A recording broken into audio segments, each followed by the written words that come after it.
know you are eagerly waiting. So without further delay, let's begin this exciting event. We now request our beloved principal, Reverend Father Dr. Benny Calligat, our Vice Principal, Sister Reshmi Francis, along with Sister Remya Francis and Sister Rinzi Mary, to escort our chief guest and guest of honor to the stage, accompanied with the rhythmic beats of our school band. I request everyone to please remain standing.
Thank you.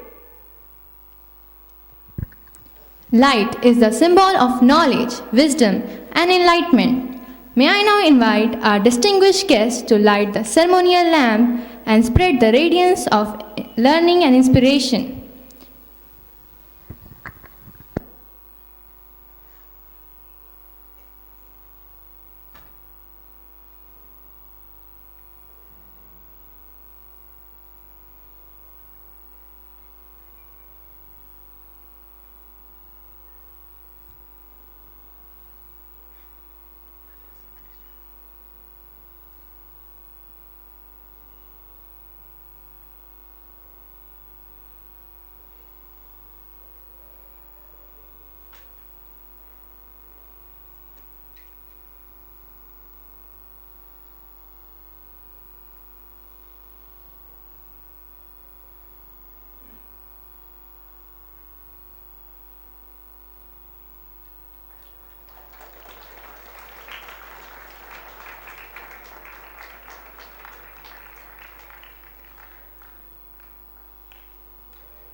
the heartbeat of our institution, a reminder of values we uphold and the dreams we strive for.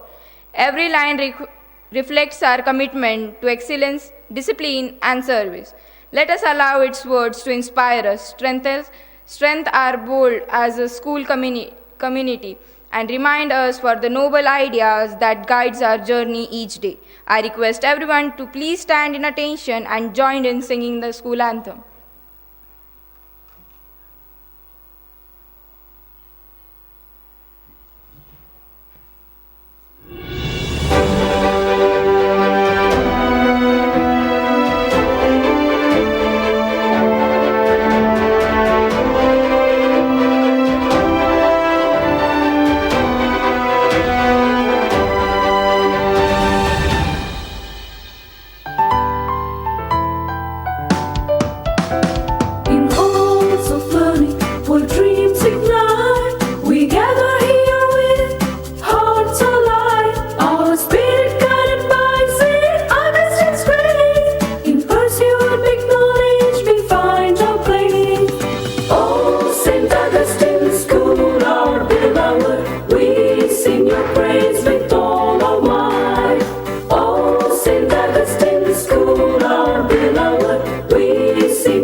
God is the Alpha and the Omega, the beginning and the end of everything.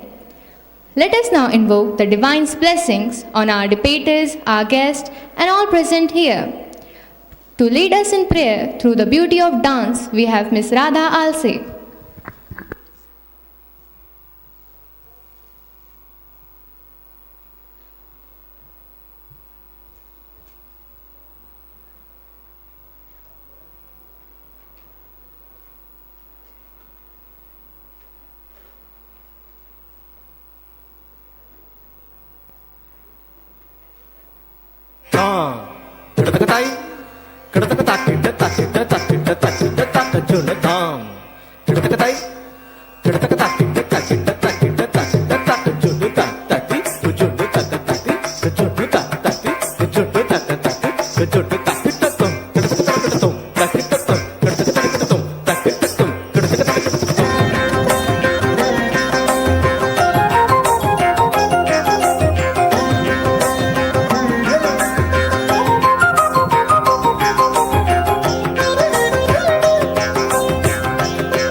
मन में बसा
for that graceful performance. We are truly privileged to have with us our chief guest, Reverend Father Walter Gonsalves, our guest of honor, and our judges, Professor Dr. Sunil Modak Sir, Mrs. Tejaswi Mandalik Ma'am, Sister Lindsay Francis, and Sister Josie Francis. It gives us immense joy to introduce and warmly welcome them to our beloved school. I call upon Shalari Rathod, Misbah Bhogani, Siddhi Gondgaonkar.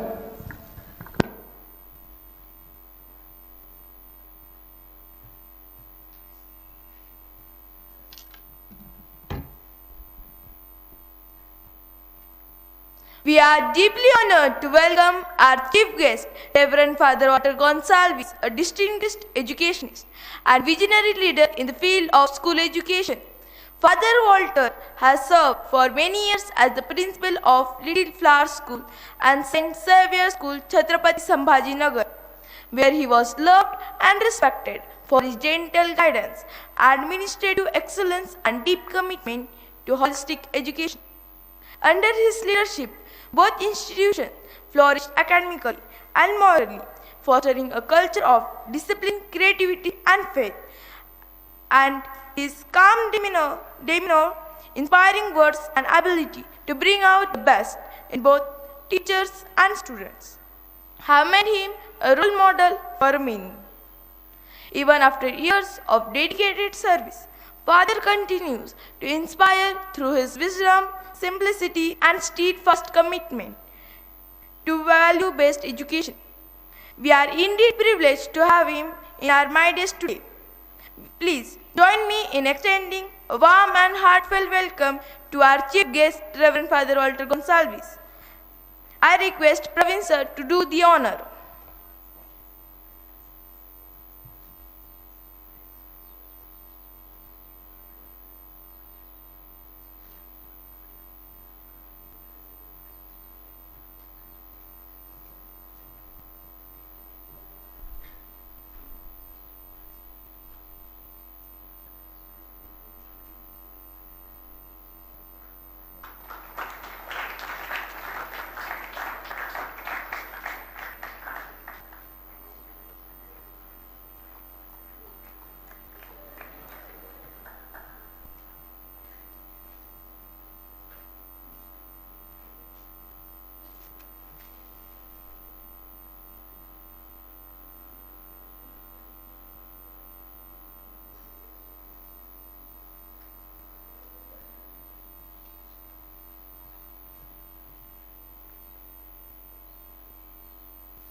It gives us immense pleasure to introduce Mrs. Tejaswi Mandalik Ma'am, one of the guests of honor and judges for today's interclass debate competition.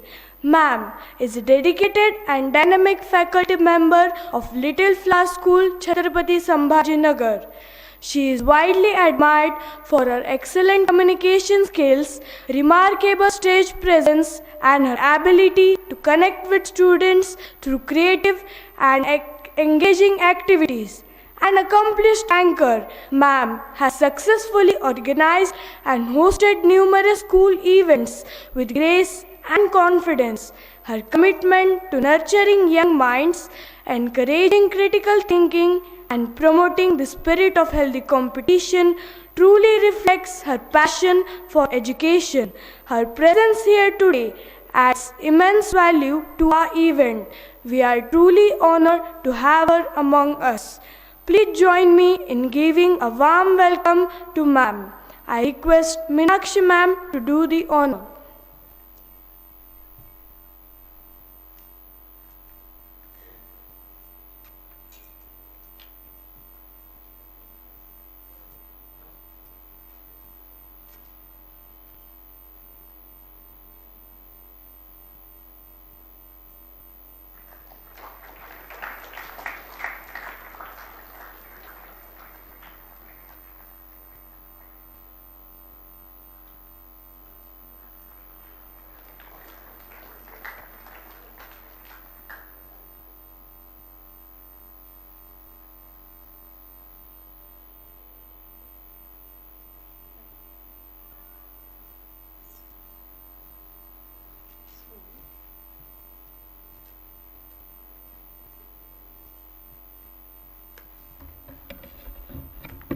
We are truly honored to welcome Dr. Modak Sir, one of our guests of honor and judges for today's interclass debate competition. Dr. Modak Sir is a distinguished academician who has served with dedication and distinction as a professor at DSM College and B. Raghunath College, Parbhani. With a long and illustrious teaching career, he has mentored countless students and contributed immensely to the field of higher education. Known for his depth of knowledge, balanced perspective, and passion for learning, Dr. Modak has always encouraged young minds to think critically and express their ideas with clarity and confidence. His keen insight and scholarly approach make him an inspiring figure for both teachers and students alike. We are privileged to have him with us today to guide and encourage our budding debaters. Please join me in warmly welcoming Dr. Modak Sir. I request Mr. Sohan Sir to do the honor.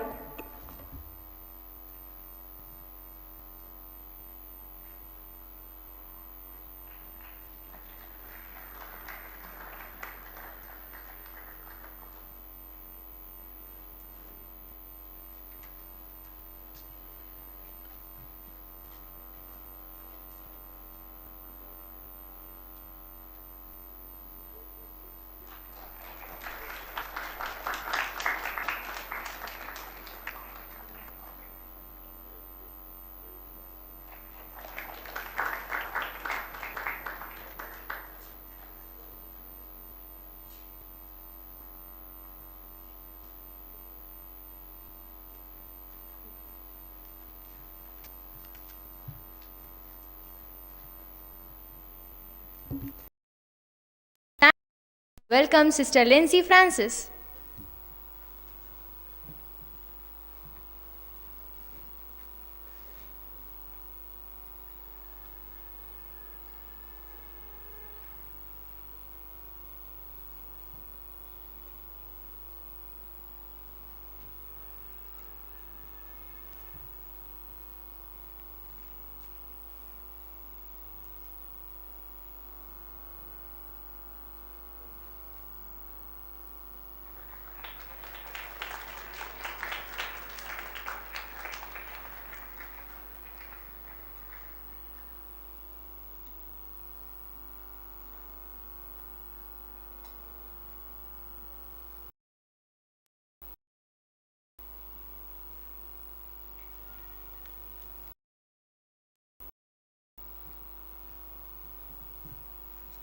I request Shailaja ma'am to welcome Sister Josie Francis.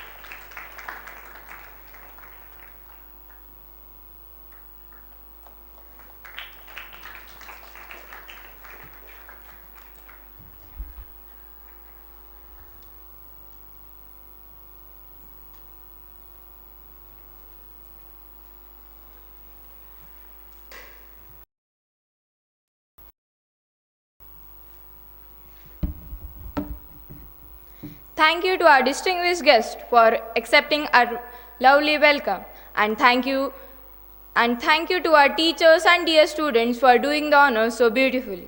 Distinguished guests and dear parents, we have something special for you. Dance is a universal expression of joy and emotion, celebration of culture, grace, and harmony. Our talented performers from grade 7 will now present a welcome dance, symbolizing wisdom, integrity, and love.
you, dear students, for that wonderful and vibrant performance. We now move to the first segment of today's event, the debate between grades 7 and 8. To conduct and moderate the session, I invite Master Omkar Hikke to take over.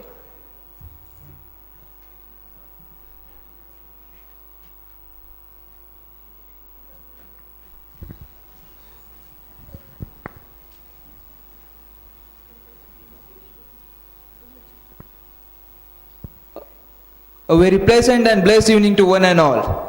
Our respected principal, Father Dr. Benny Calicut, Honorable Chief Guest, Reverend Father Walter Gonsalves, our esteemed judges, Miss Tejasvi Mandlik ma'am, and Professor Dr. Modak sir, beloved parents, respected teachers, and my dear friends, a warm and heartfelt welcome to each one of you.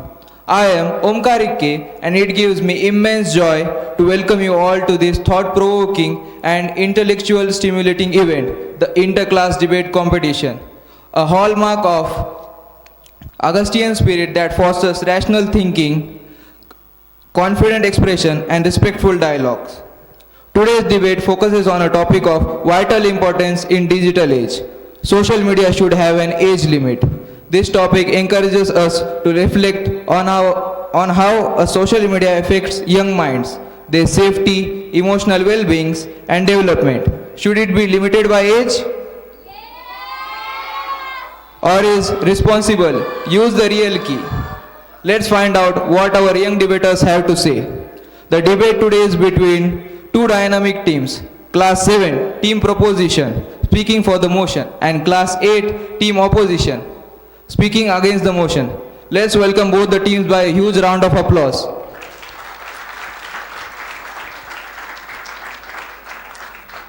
Team Proposition, Class 7, lead by the captain Syed Ashman Ali.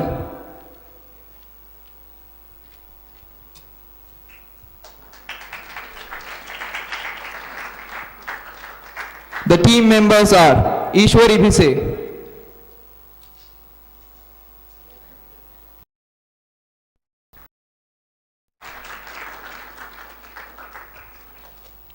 Viraj Gajmal,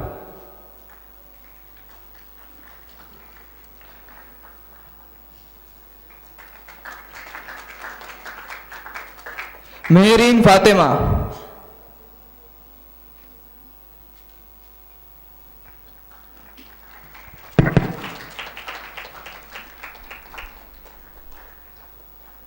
Pathan Maisha,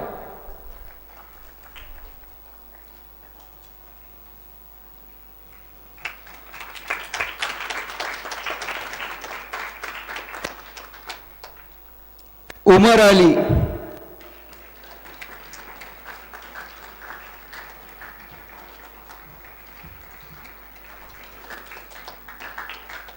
Aradhya Patade,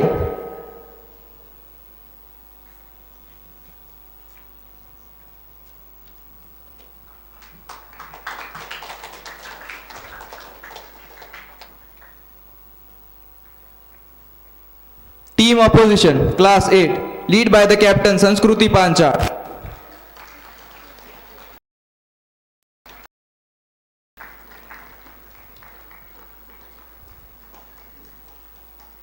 The team members are Khatija Dangra,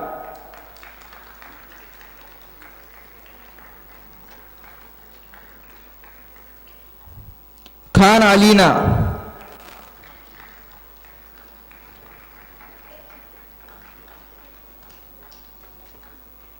Sarvesh Zadav,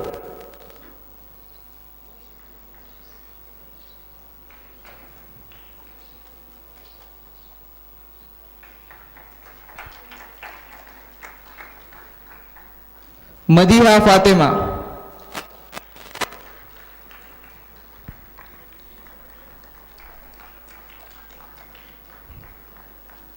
Vaishnavi Thakur,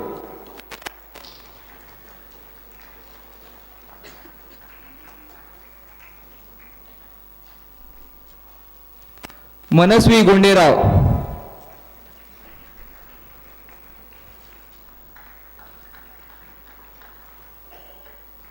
let's cheer for both the teams. May the most logical and persuasive voice shine today. So I take my chair.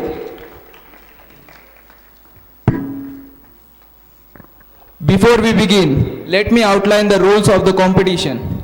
Each team captain will have up to 5 minutes to present their opening arguments. Each speaker will have up to 4 minutes to present their question and answer round, where each team may ask 1 minute. Finally, the team captains will present their rebuttals and closing statements, each within 3 minutes. Let us remember, the essence of great debate lies in not defeating the opponent, but defending one's idea with logic, courtesy, and conviction. Without further delay, let us begin this exciting battle of ideas. I now invite Master Syed Ashman Ali, Captain of Team Proposition, Class 7, to present his opening arguments in favor of the motion. Over to you, Ashman.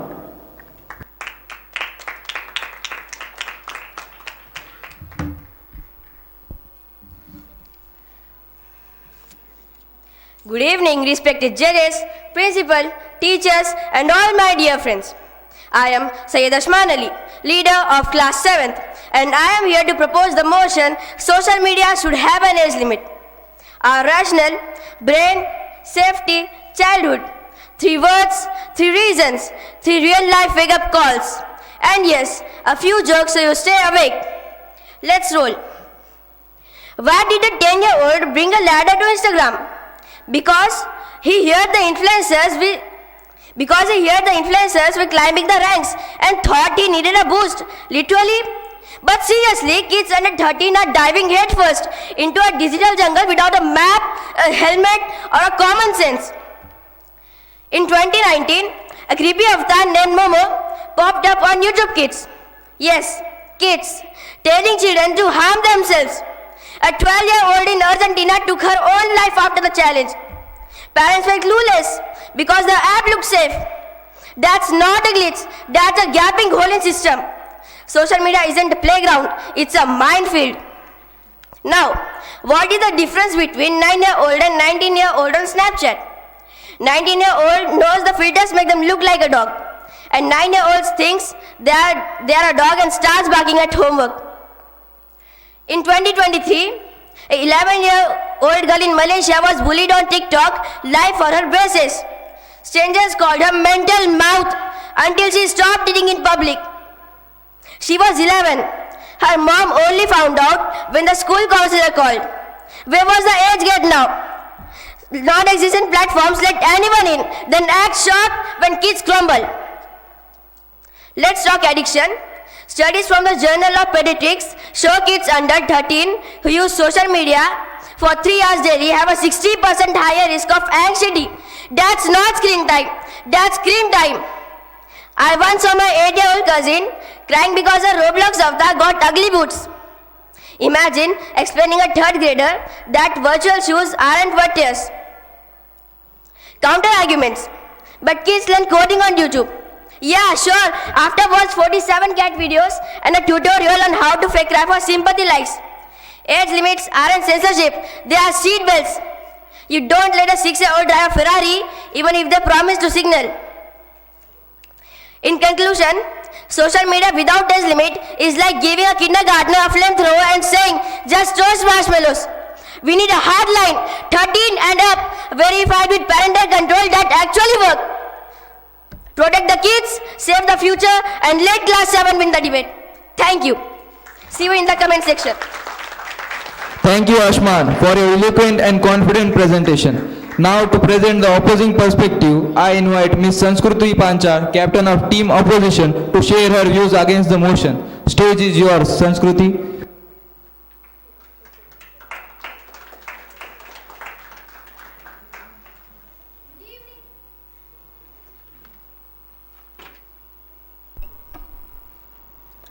Good evening, respected judges, principal, teachers, friends, and my fellow opponents. Today, I stand here as the captain of our team.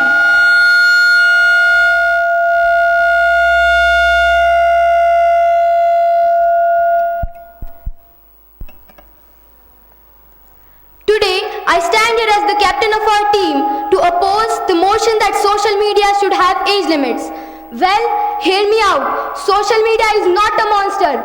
It is a tool. A tool, when used wisely, could teach, connect, and empower. It's like giving a child a bicycle. At first, they might wobble, they might fall, they might even scrape their knees. But do we stop them from riding forever? No, we give them training wheels, supervision, guidance, and a helmet. The other team may focus on the bad stuff, the time wasting, distraction, but we say they are missing the whole point. Many children feel lonely, and this so-called distraction actually helps them find people who share their passion. You say, keep children away from social media. That's cute. Maybe next time you will suggest to keep them away from technology, knowledge, and reality too. Because apparently, pretending the internet doesn't exist is your grand solution for the 21st century. Yesterday, I heard an interview of a boy from Nanded. He belonged to a really poor family and so had to help his family.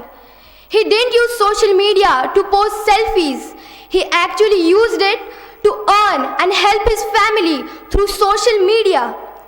Now, my dear friends, should we really ban something that helps someone in need?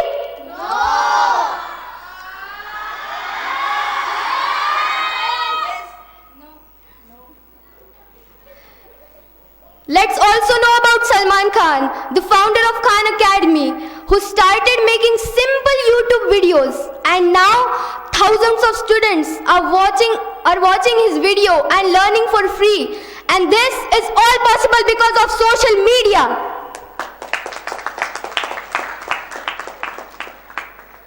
Now friends, do you not remember Total Gaming? Do you know who he is?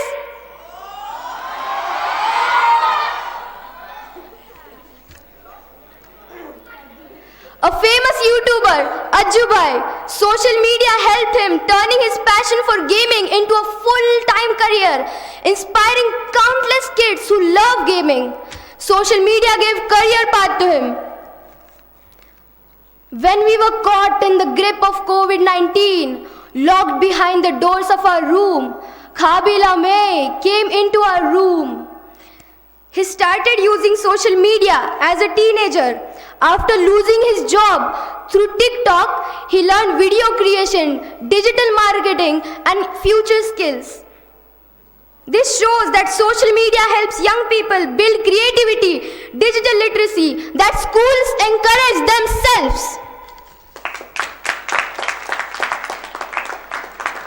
Social media gives equal voice to not only adults but every child, and that's why it should not have any age limit.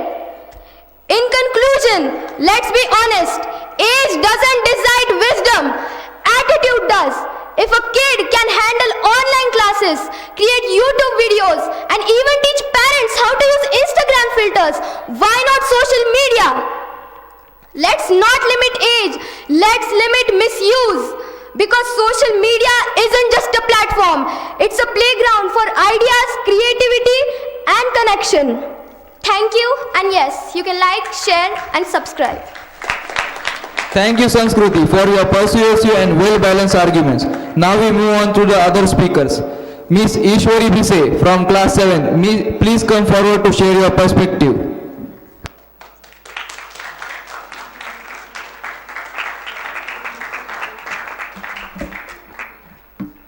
Good evening everyone. Today I stand before you to speak in support of mentor, a topic that touches upon both emotional and psychological of children's age limits, especially when it comes to educational system, sports and even social media. Imagine a 9-year-old child giving life advice on TikTok while still learning multiplication tables. This is what's happened when we skip age limits. Overview of Davia Emily was a 16-year-old American teenager who tragically died by suicide on April 12, 2024. Her case gained widespread attention after a family released a haunting final journal entry and photos from her phone, which serves mental health struggle, including depression, anxiety, self-harm, and suicidal intention. Davia's story emphasized the role mental health in US schools. Then, how do you justify allowing young children access to social media without giving age limits to giving them the risk to their mental health and privacy? Social media can wait. Childhood can't. Let kids grow root before they grow followers. Age limits play a crucial role in ensuring that every child grows, learns, and experiences maturity. These boundaries are not restrictions but safeguards. Exposed to pressure or content they are not yet ready to handle. We used to play hide and seek outside. Now children hide behind filters and seek likes. Thank you. Thank you, Ishwari, for your thoughtful ideas. Miss Khadija from class 8, you may now present your views.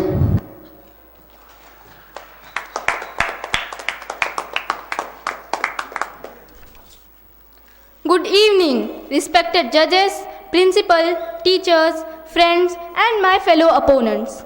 I am here to talk how social media helps in learning, education, and knowledge. I want you to imagine this. A young child sits at a desk with a question in mind.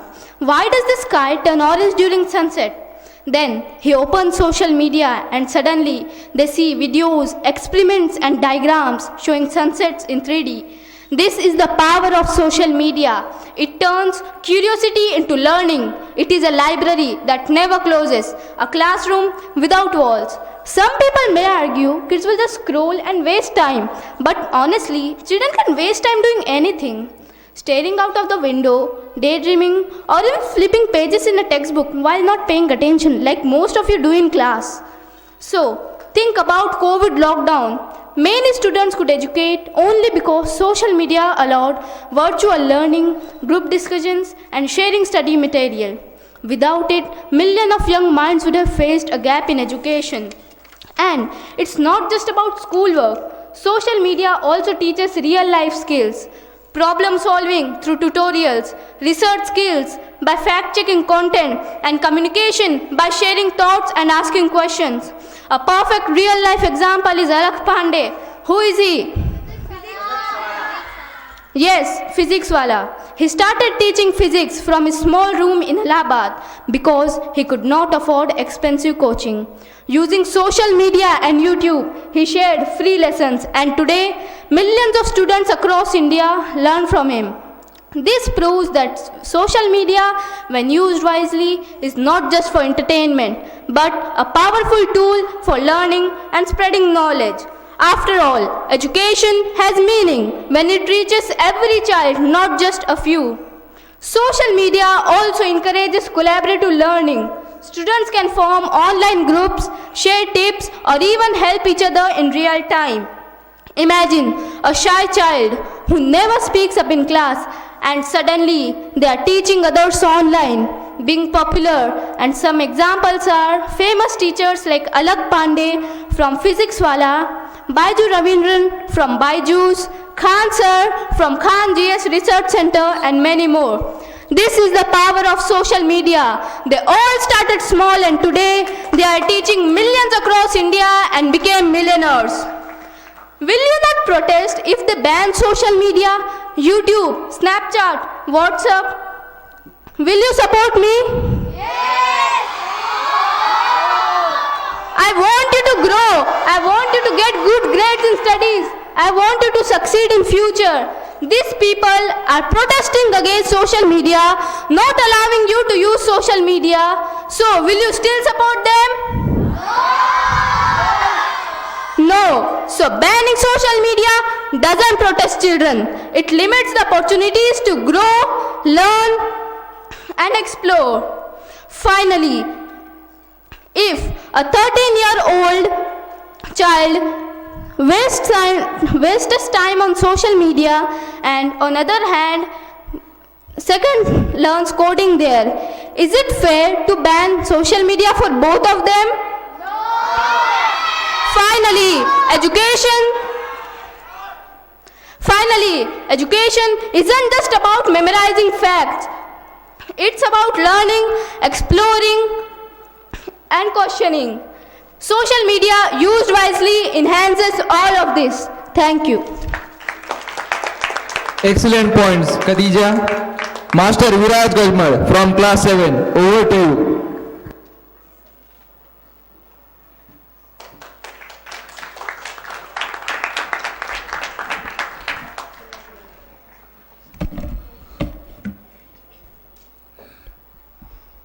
Good evening, respected judges, opposite worthy opponents, and my dear friends.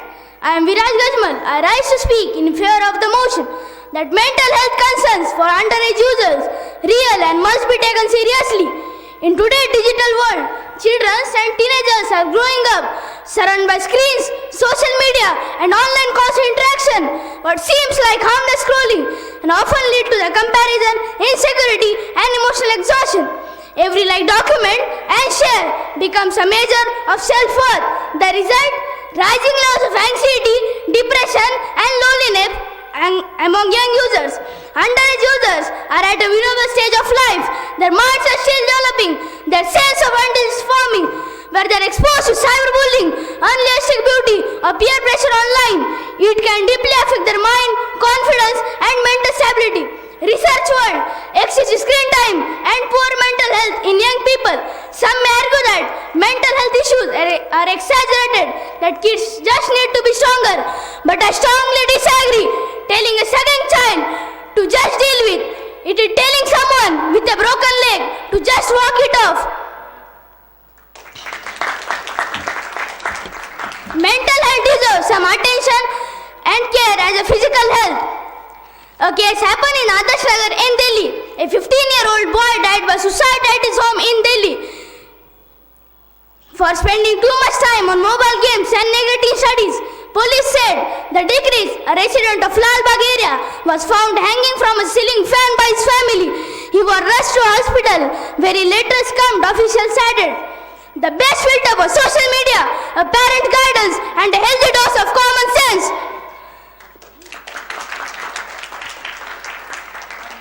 Do you believe that all age groups can handle the pressure and risks of social media equally? Yes.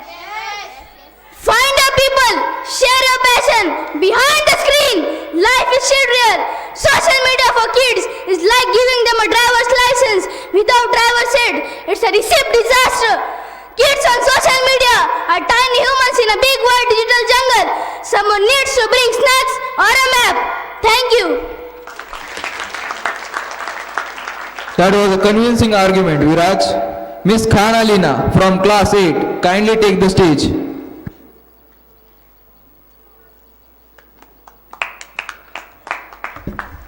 Good evening, respected judges, principal, teachers, friends, and my fellow opponent. Imagine a young child drawing a picture, singing a song, or writing a story.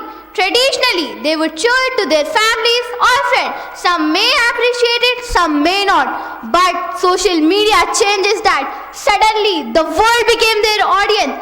Social media allows children to express themselves, share their ideas, and discover their talents. Some children are shy in real life but bold online. Some start small projects or riddles. Some even inspire others with their creativity. Now some people might say kids might post something inappropriate. Adults post inappropriate content at all. The difference is guidance by supervising children, teaching boundaries and encouraging positive creativity, growth and confidence. Creativity on social media also teaches decision making and responsibility. Children learn to think before posting, understanding feedback, and improve their work. They learn resilience because not every post gets likes or positive comment. And yes, that's a life skill. Let's take the example of Gopal Das, who was once an engineer and a very shy person. But when he started expressing his thought creatively through stories and humor, his speeches inspire millions across the world. This clearly shows that creative self-expression builds confidence and helps people to communicate their ideas powerfully. Education is not just about what we know, it's about how confidently we share what we know. Social media is also a stage for collaboration. Children can co-create projects, join clubs, or participate in competitions online. This teamwork teaches leadership, problem solving. Even humor is a learning tool. Funny videos, memes, and light-hearted content teach children to understand cultural reference. Timing, and social dynamics. Laughter in moderation build emotional intelligence. Some may worry about overuse. True, balance is important, but children can learn this balance through guidance, setting limits, and seeing responsible role model. Creativity is not just for fun, it is preparing children for future innovation. Think of young YouTubers, Mr. Beast and Dhruv Rathi, inventors or bloggers who started as kids. They were not just playing online, they were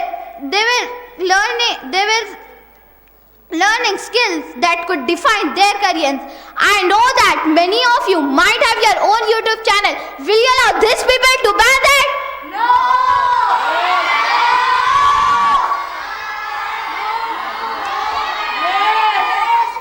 Finally, confidence grows when children see their ideas value, when they get feedback, encouragement or recognition, they feel capable. When social media guided turns shyness into self-expression, hesitation into courage, and ideas into action. So restricting social media is not protection, it is stopping children from discovering their value and potential. So now tell me, should social media require any age limit? Thank you. Wonderful, Alina. Miss Meherin Fatima from class 7. Please continue the discussion.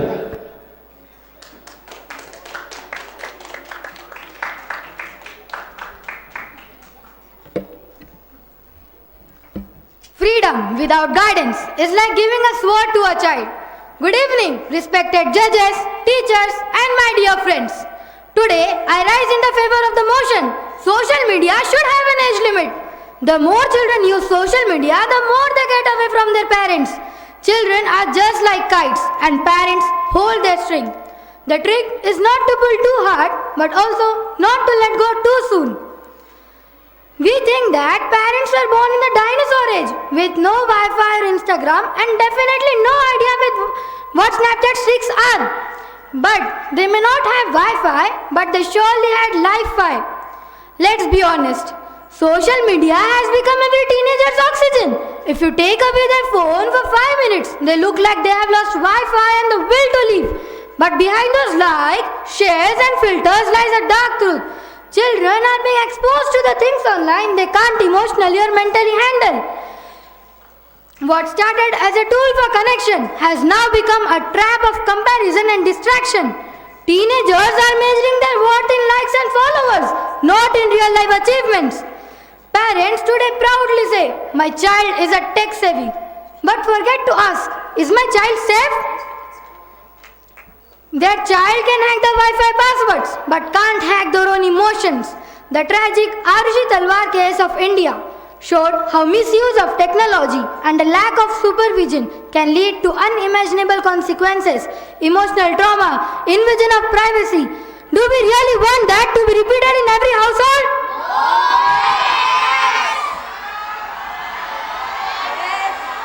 Social media is not a playground anymore. It's a marketplace of manipulation where every scroll is designed to capture your attention and influence your behavior. Without parental control, a smartphone can turn into a digital time bomb. Children need guidance, not gadgets. Age limits and parental control aren't restrictions. They are the seat belts in the digital car.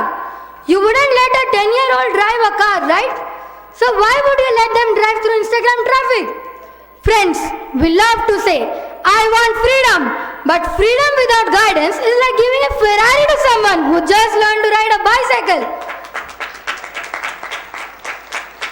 Let's face it, parents can be annoying sometimes. They ask too many questions, check our phones and say the things like, when I was your age. But honestly, without them, we had been totally lost. Breakfast would be chips, lunch would be pizza, and dinner would be a regret. So friends, let us see our parents as protectors, not as controllers. Because a parents know today can save a child's life tomorrow. That's why social media should have an age limit. Thank you. Thank you, Mehin, for your presentation. Master Sarvesh Jadhav from class 8, the floor is yours.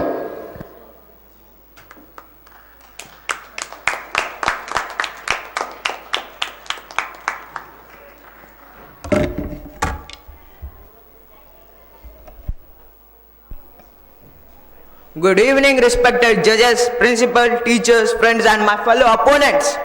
Some people argue like our opponents that social media is dangerous for children. They talk about scams, cyberbullying, and inappropriate content. But here's the truth: banning does not make it disappear. Children are naturally curious. If we restrict their access, and they will explore it secretly, which is far riskier. The smart approach is education and guidance.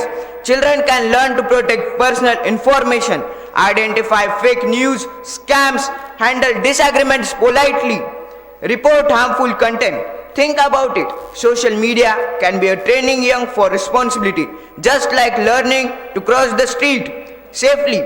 Children learn online safety rules gradually. Early later, some might ask, but what if they fail? Failing safely is now we learn. If a child makes a minor mistake and under supervision, it becomes a lesson, not a disaster. The world outside is not always safe, so teaching responsibility is better than shielding children completely. A real-life example of safety and critical thinking comes from Kerala. In 2018, a group of students saw that railway track near the school was broken. Instead of ignoring it, they used red flag to signal oncoming train and stopped in just time, saving hundreds of lives. This proves that education isn't a mark; it teaches us to think critically and responsibility in real-life situations. Critical thinking is another skill. Online children face multiple opinions, posts, and information. They must analyze questions, verify isn't that a skill every adult needs anyway. Some say children are too young to understand responsibility. I say children understand age-appropriate guidance just as we teach them to tie shoes or ride a bicycle. We can teach them to navigate social media safely. In short, safety isn't about restriction, it's knowledge, practice, and guidance. The digital world is here to stay. Children deserve to learn to live in it safely and responsibility. I know that everyone present here are doing the online classes of Physics Wala.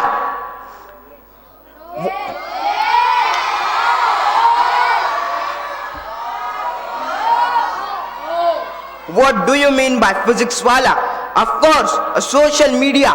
And how many of you are seeing online classes on social media before the exam?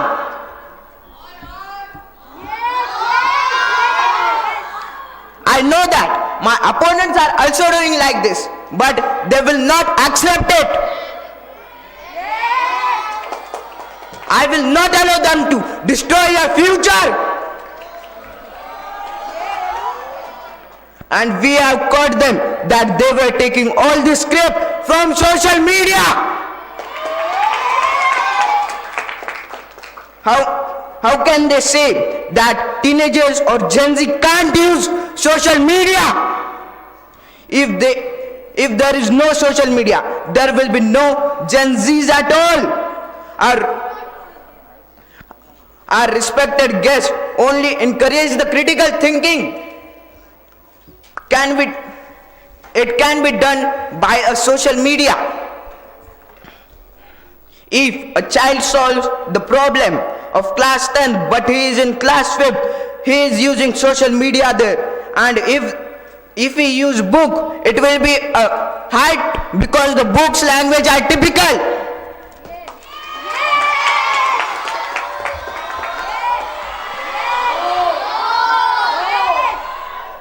Thank you.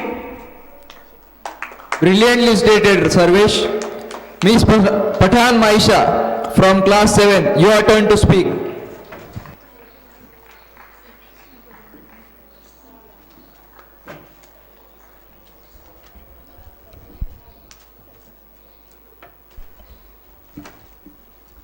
Likes have replaced love, filters have replaced confidence, and followers have replaced friends. Good evening, respected judges, teachers, and my dear friends. Today, I am here to speak in favor of the motion, social media should have an age limit. And I am here to speak about something that silently shapes the way we think, act, and even dream. It's something that lives in our phones but controls our mind. Let's be honest. Today, everyone wants to be an influencer. Even my neighbor's cat has an Instagram page. And my cousin, she makes get ready with me videos just to go to a tuition class. Every scroll, every like, every perfect post is not just entertainment anymore. It's a mirror that keeps us asking us, why aren't you like this? We now live in a world where filters define beauty, followers define worth, and captions define emotions. If someone feels sad, they don't cry. They post, broken but still fabulous. #self-love. And if the reel doesn't go viral, instant sadness. Bro, only 12 likes. Even my mom did not like it. But behind those perfect smiles, there are retakes, filters, and sometimes emptiness. Let me tell you a real life story. Molly Ruzel, a 14-year-old girl from London, tragically took her own life in 2017 after being exposed to harmful content on Instagram. Her death shocked the world and forced the governments to realize that social media isn't just a fun, it can be fatal. Molly Ruzel was too young to scroll and too young to suffer. So, should we really let screens and strangers decide how we feel about ourselves?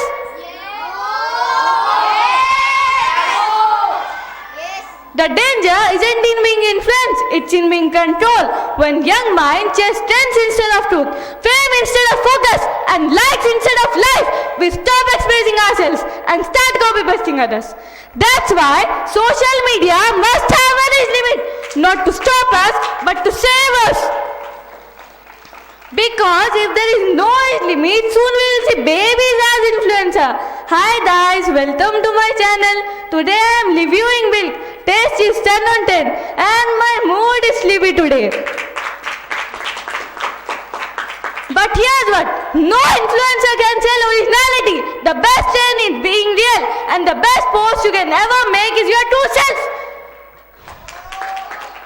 So always remember, influence the world with your character and not with your captions. Thank you.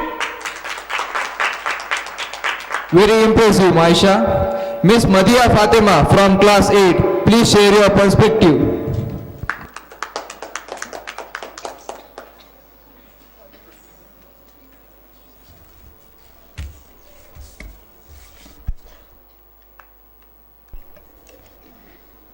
Good evening, respected judges, principal, teachers, friends, and my fellow opponents.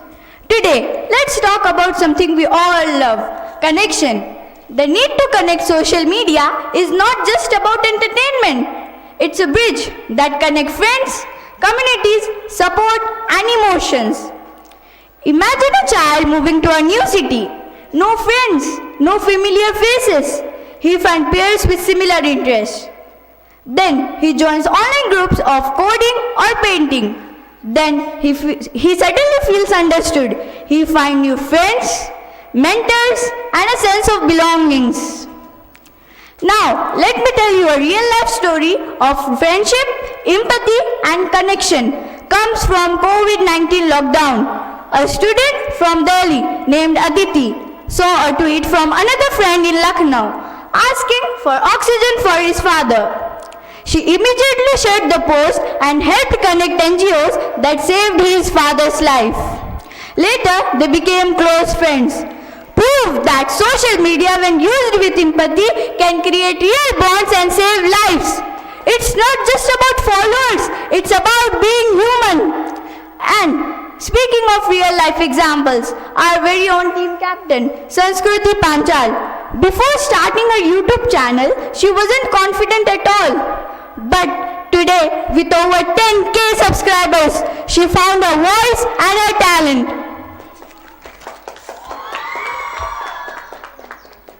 Now, some people may say, but kids will waste time chatting online. Oh, really? Adults gossip on WhatsApp, Instagram, Snapchat, Facebook all day. At least kids are doing it with better emojis. But online interactions can teach social skills, empathy and teamwork. They learn to communicate clearly, resolve conflicts and respect different opinions. When children collaborate on projects, support each other and help to raise awareness for social causes like charity drives or environmental campaigns, they are learning compassion and responsibility. Shouldn't we be proud of that instead of limiting it? Some may worry about isolation. Ironically, banning social media might make children more isolated, not less. Because human connection is not optional, it's essential. So, let's guide the youth. Let's guide them to scroll wisely, not scare them unnecessarily. In short, social media doesn't disconnect us. It connects hearts, builds confidence and teaches empathy. Limiting it would be limiting kindness, creativity and connection itself. Thank you. Well reasoned, Madhya. Master Umar Ali from class 7, we are eager to hear your thoughts.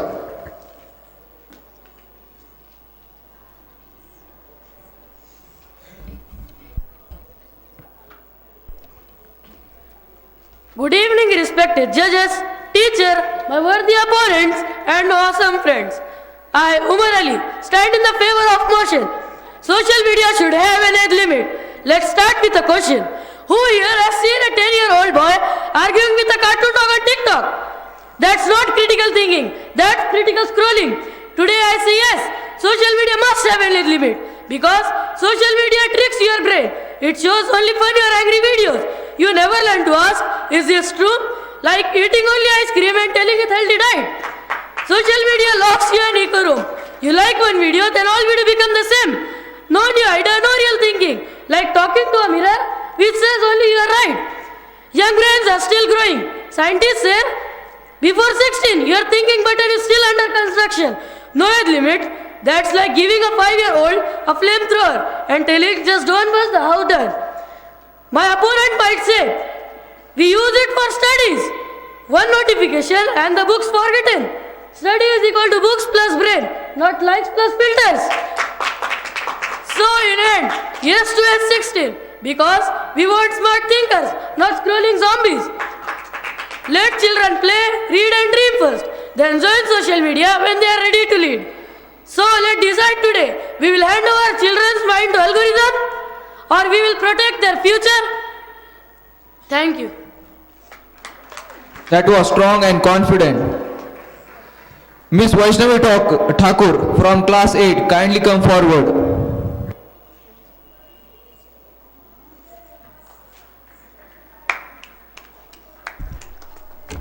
Good evening, respected judges, principal, teachers, friends, and my fellow opponents. The world is changing fast. Job, business, communication are digital now. Social media is not just for fun. It's a training ground of future skills. Children learn digital literacy by navigating platforms safely. They practice content creation, teamwork, problem solving and communication. Some start blogs, YouTube channels or small online business, gaining the skills that most adults take years to learn. Some people might say they are too young for such skills. But age is just a number. Guided use allows children to experiment safely, make mistakes and develop talents. Imagine a 12-year-old learning to manage an online project. The confidence and skills gained are invaluable. Social media also teaches adaptability. Children see new tools, technologies and trends, learning to adjust quickly. A skill crucial for the future. A perfect example of future skills and digital literacy is Ranjit Singh Desai. A teacher from Parithivadi, Maharashtra, who added QR codes to textbook.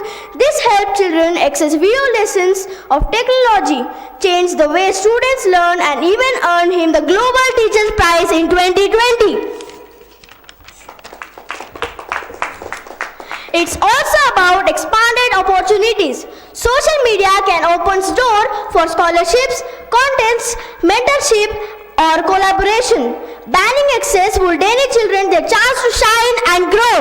Some may worry about overuse. Balance is important, of course, but with proper guidance, children learn time management, responsibility, and prioritization, all while gaining essential future skills. So what do you think? Should we ban social media?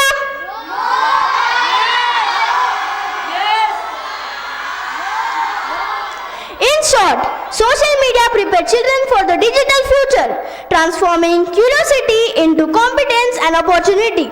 Restriction only delays learning. Thank you. Thank you, Vaishnavi, for your impactful speech. Miss Aradhya Patade from class 7, please conclude your team's arguments.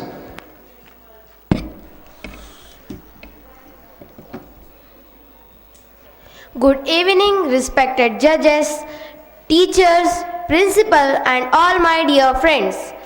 As we sit here today, millions of children are navigating platforms that were built with them in their mind. They are bombarded by content designed to manipulate their emotions. After their sense of self and shape, they are very understanding of the world. But the most urgent question we must ask ourselves is, are we doing enough to protect them? Social media is no longer just a tool for connection. It is an invisible force that shapes every aspect of modern life. It dictates what we see, what we believe, and in many ways what we value. For young minds, it is a world that is both thrilling and dangerous, offering a heady cocktail of entertainment, education, and connection, but also a toxic brew of cyberbullying, self-harm, misinformation, and exploration. In the US, the Children's Online Privacy Protection Act sets the minimum age for using social media platforms at 13. This law aims to protect children under 13 from having their personal data collected without parental consent. Despite the legal limit, younger children often lie about their age to access social media, and there are ongoing debates about whether 13 is too low for children's exposure to online content. One of the UNESCO's most important initiatives is the Education for Sustainable Development (ESD) program, which aims to integrate sustainable development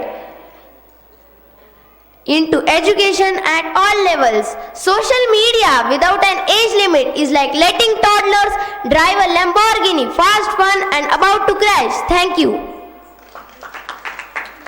Well done, Aradhya.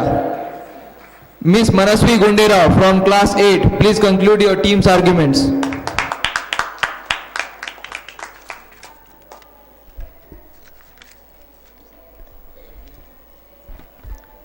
Good evening, respected judges, principal, teachers, my dear friends and fellow opponents. Finally, let's talk about freedom and fairness. Social media gives children a voice to explore ideas, a voice to express thoughts, and a voice to share creativity. It is easy to say that children are too young for freedom.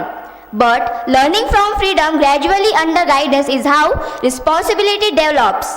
Just like learning to ride a bicycle, children learn limits while gaining independence. Banning social media outright is totally unfair, as every age has something valuable to offer.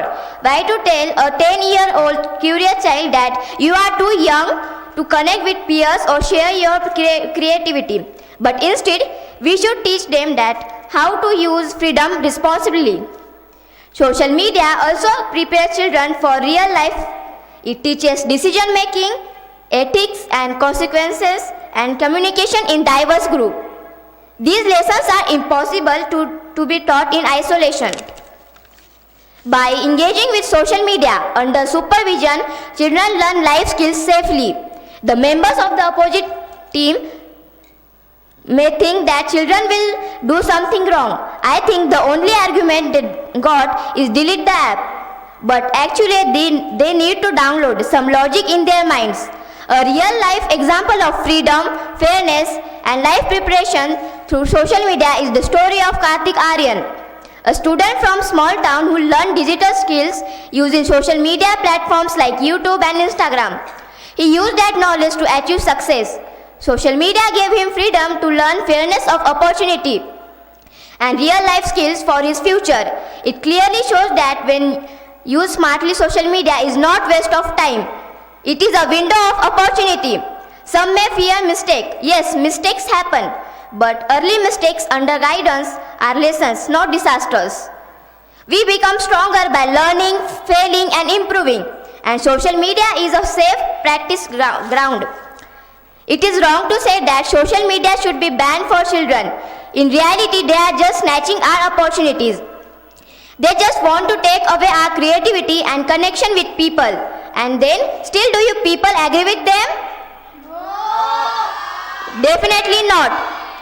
So, in short, social media is freedom with guidance, fairness with opportunity and preparation for life. Social media is a tool, not a threat. Thank you. Thank you, Manaswi.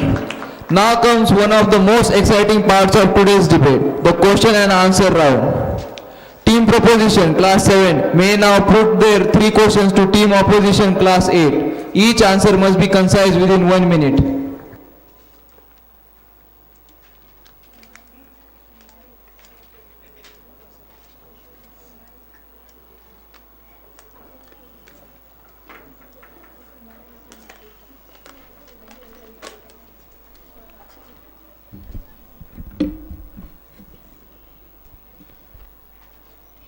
Good evening, everyone. I want to ask some questions to my opposition team. So first question is, if social media is not a monster, then what was the reason of the death of child like Molly Russell?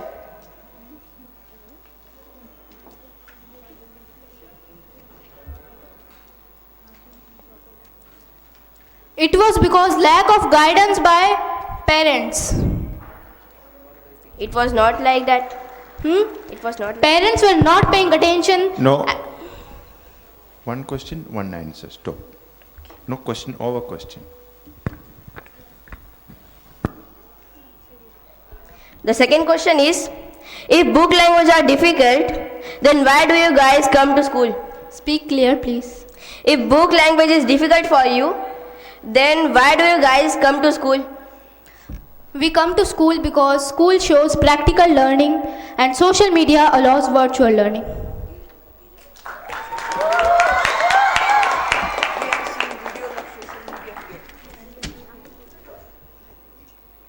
The third question is, if social media should not have an age limit, then why do platforms like Instagram, Facebook and Snapchat themselves have minimum age limit of 13? Because some apps are related to privacy policy. Yes. Thank you. Now, team opposition class 8 may put forward their 3 questions to team proposition class 7. Let's see how well our debaters defend their stand.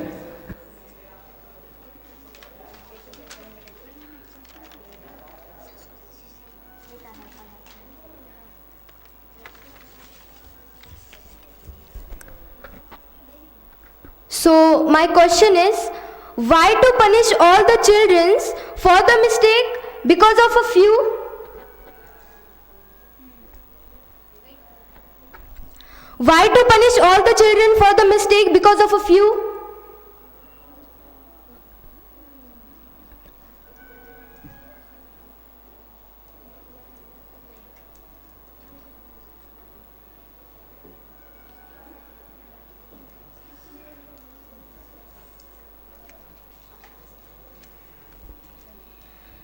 We cannot identify the specific because we cannot identify the specific children who are different from them.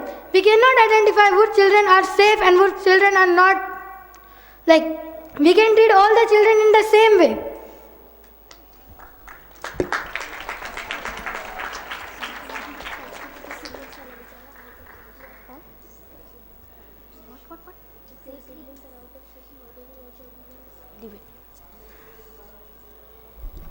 If a child needs social media for competition or school notices boards, where will the ideas come from? Because we know that not that many ideas are present in your mind. Yes, that many ideas are not present in our minds. And we are not telling that you should not use social media. You can use social media, but in an age limit.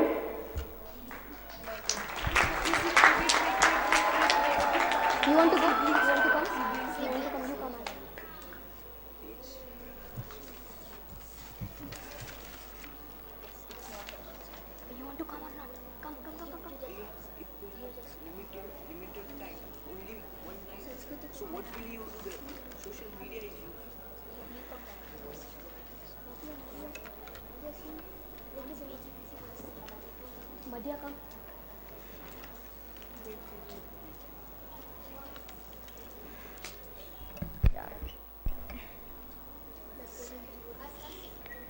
If imagine your siblings or your relatives are out of station and want to see your debate, how they can see if they are not able to come here? That silly question again. I just told social media, you can use social media but in an age limit. Seeing the debate is not about age limits. Yeah. Thank you. Over. We now move to the final stage, closing statements and rebuttals. First, I invite Ms. Sanskruti Pancha, Captain of Team Opposition, Class 8, to deliver her concluding remarks.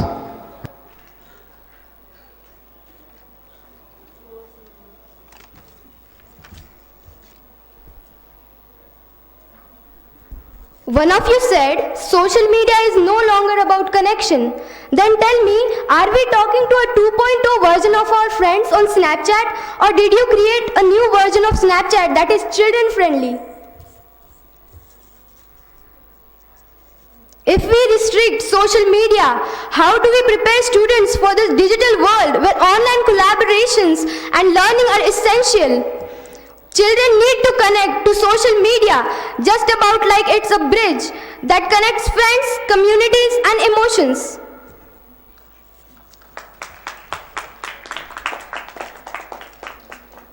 If you say social media tricks your brain, then you don't watch the video or the content that tricks you. If you do bad things, don't suppose good things to happen to you. Children learn digital literacy by navigating platforms, and Ranjit Singh, DJ, started new use of social media. So the solution is guidance, not restrictions. Thank you. Thank you, Sanskruti, for your thoughtful summary. Now I invite Master Sayyid Ashman Ali, Captain of Team Proposition, Class 7, to present his final rebuttal and closing words.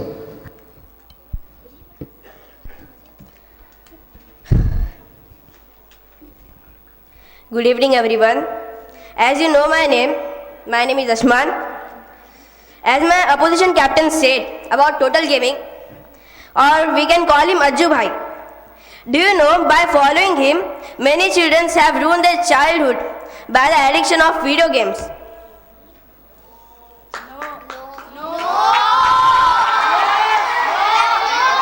Yes, I know children have ruined their childhood. I want to ask the second opposition member, is there any offline tuition around you? I know there are many. So why you want to study online on social media? I know instead of study online on social media, they are making reels and dancing and songs.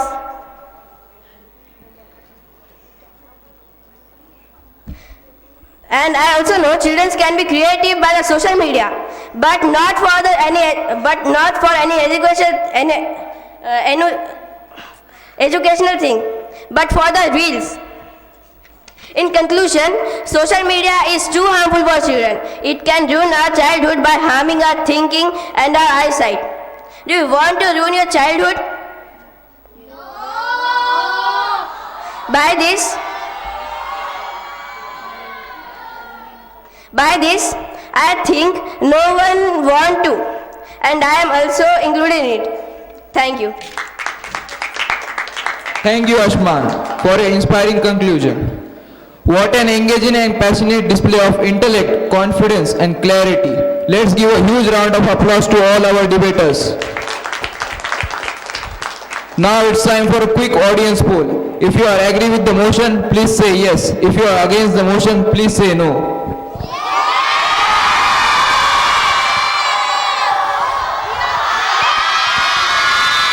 Thank you for your participation.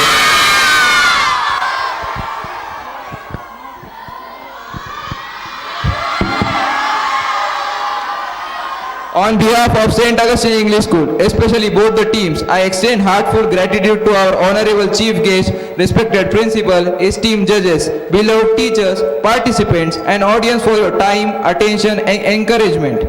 You made this event a memorable, resounding success. Thank you, everyone. I now hand over the mic to Shravani and Khatija.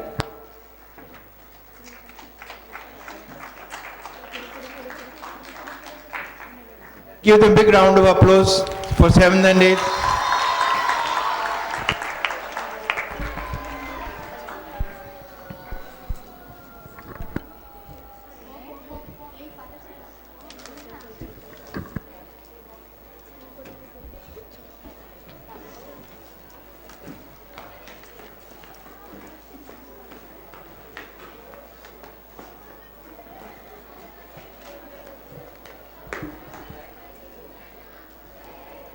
Thank you, Master Omkar, for moderating the session so efficiently, and congratulations to all our debaters for their well-articulated arguments. We now move to the next round, the debate between grade 9 and 10. May I invite the moderator, Ms. Khushi Ambar, to take charge.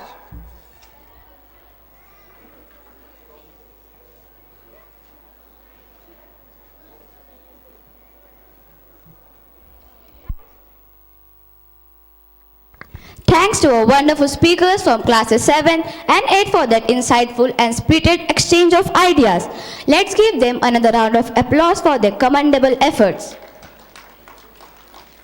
Now, we move to the second segment of today's interclass debate competition featuring the senior division. I, Khushi Ambar, am here to moderate the debate. A warm good evening to one and all. The next debate promises to be equally engaging and thought-provoking.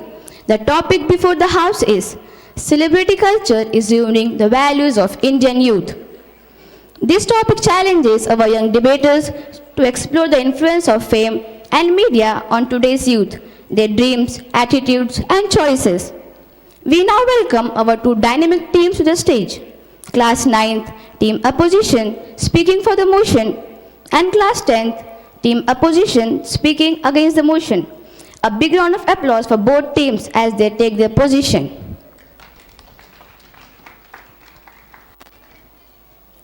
Team Proposition, Class 9th, led by Captain Advika Jaiswal.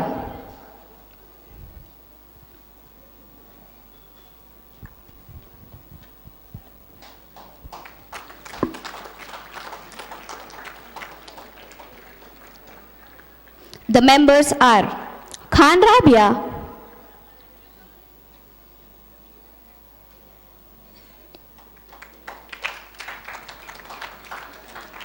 Mohammad Bashriuddin Siddiqui,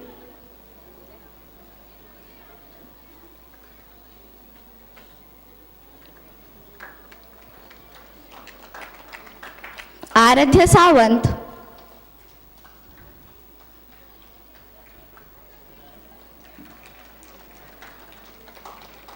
Arhan Sheikh,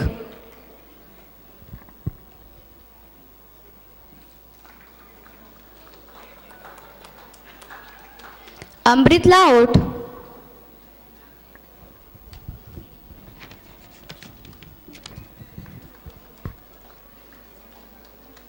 Zoya Ashfin.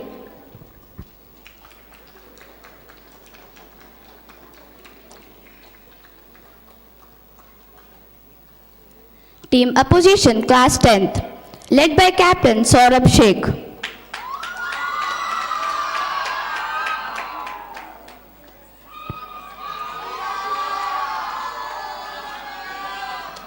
The members are Umeza Zufain,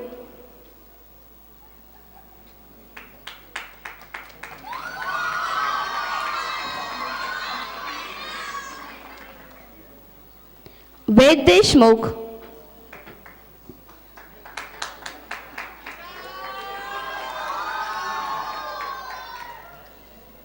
Vaibhav Dalve,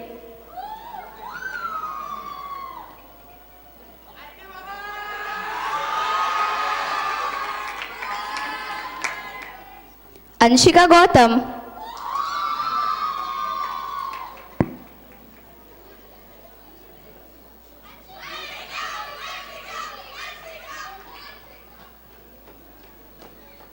Arya Amil Kanthwar,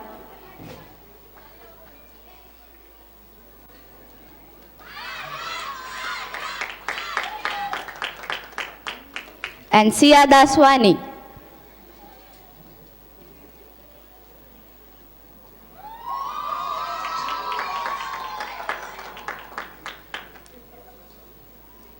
Let's cheer for both teams.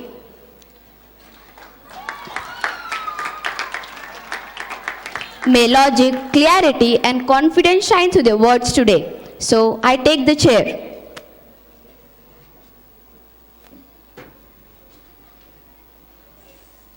Before we begin, a quick reminder of the rules. Each team captain will have up to 5 minutes for the opening arguments. Each speaker will have up to 4 minutes for their speech. This will be followed by a question and answer round. Each team may ask 3 questions to the opposing side. Each response must be within 1 minute. Finally, both captains will deliver their rebuttals and closing statements within 3 minutes each.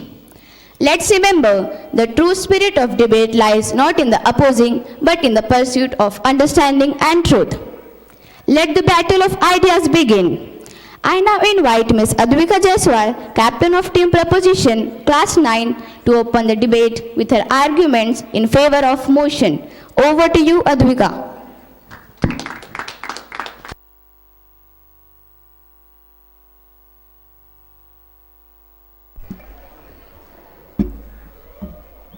A very good morning to esteemed judges, respected principal, teachers, and my fellow opponents. I stand here to propose the motion that celebrity culture is ruining the Indian youth.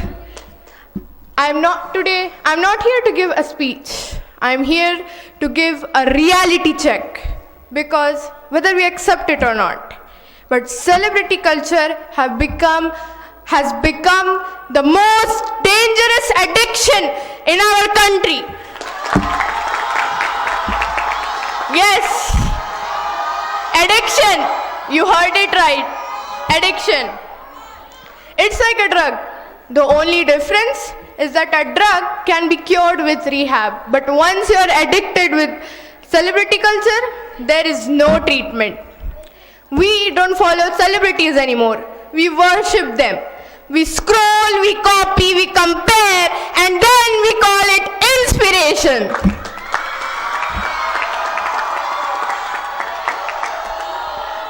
But this obsession is controlling us. Celebrity culture is not influencing you, it's controlling you. Your thoughts, your looks, your habits, everything. It's ruining our traditions and values. Once, the youth of India used to follow people like Mother Teresa, Dr. APJ Abdul Kalam, and Swami Vivekanand. Meanwhile, today's youth goes on YouTube and searches how to go viral on Instagram in 10 days. Easy tutorial. And don't even get me started with the double standards of this fake glamorous world. Let's take an example of Shilpa Shetty.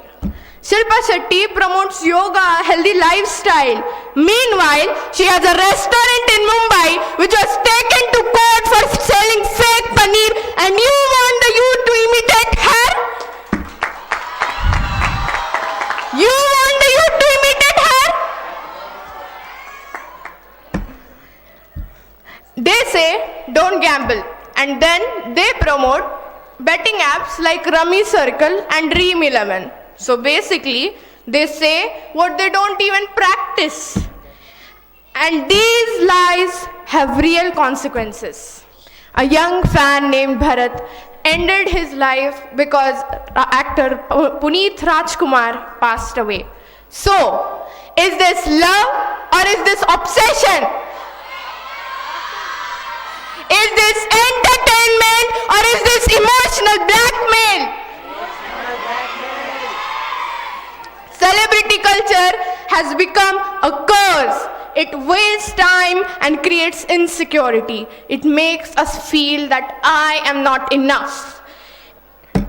It has turned the youth into slaves of validation.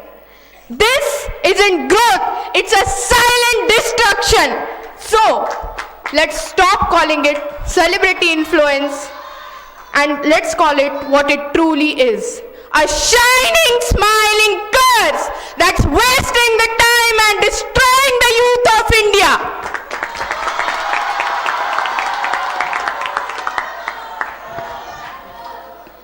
Thank you, Advika, for your eloquent and confident presentation. Now, to counter those points, I invite Master Saurabh Sheikh, Captain of Team Opposition, to share his views against the motion.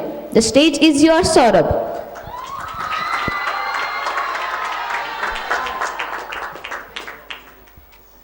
Respected judges, teachers, and my worthy, though slightly jealous opponents, a very pleasant evening to all.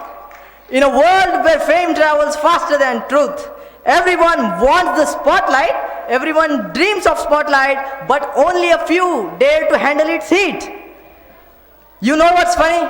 When some people like them can't become stars, they start blaming the spotlight. My dear friends from grade 9 claim that celebrity culture is ruining the youth of India. But let me be honest, this sounds less like concern and more like jealousy. Because many who criticize celebrity culture are also the same ones who scroll through their feeds, copy their reels, their actions, and when the mirror doesn't cooperate, it's the celebrity's fault. Maybe it's not celebrity culture that's ruining them, it's their inconsistency and hypocrisy that's ruining them. Now, let's get this straight. The opposition is speaking of imitation. Imitation is not the problem. Empty imitation is. You can copy a celebrity's style, but you cannot copy their discipline. You can copy a celebrity's post and post like them, but can you practice, fail, or rise like them?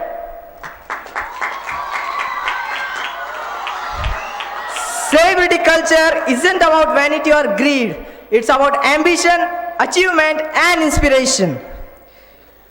Celebrity culture celebrates those who rise through talent, resilience, and determination, which my opponents do not have. In sports, cinema, art, or even social causes, celebrities work for the society. And yes, not just Indian. Celebrities are global. From actors to athletes, from entrepreneurs to influencers, celebrities shape conversations, ideas, and movements. Their impact does not depend on their fame. It depends on how society chooses to interpret it. Celebrity culture is not a disease, my dear opponents. It's a mirror of ambition. And just imagine what must be the mental state of those celebrities who wake up every morning to face the storm of criticism online. Every move they make is judged, every word dissected, and mostly by those people who don't even deserve to speak a word about them.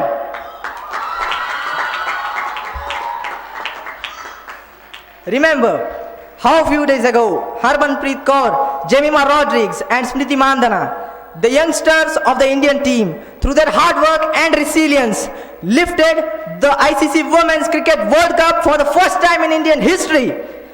They not only inspired millions of young Indians, but also people across the globe, and they have become the global ambassadors of youth empowerment.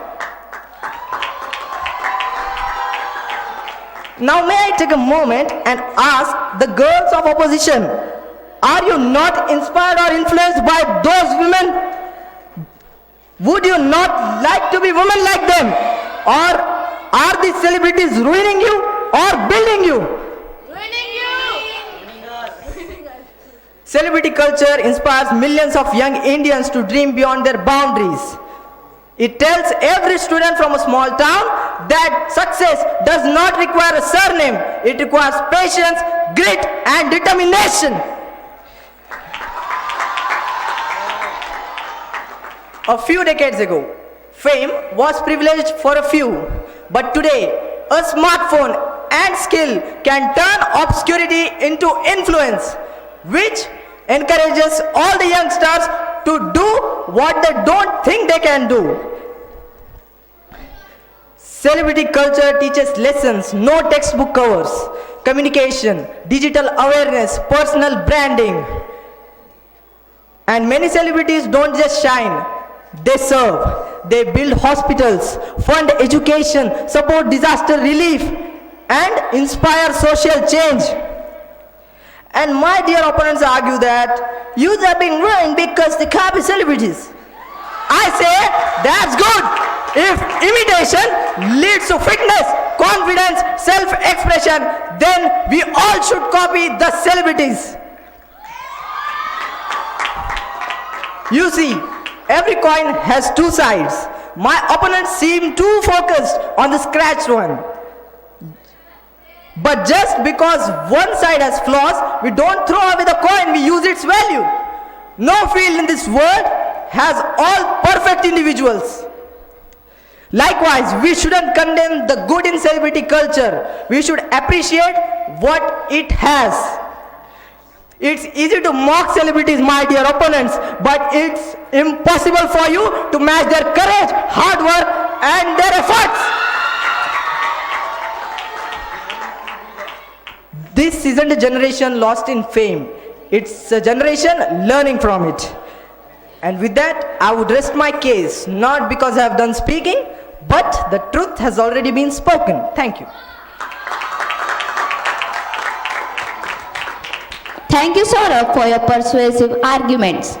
Ms. Khan Rabia, please share your perspective.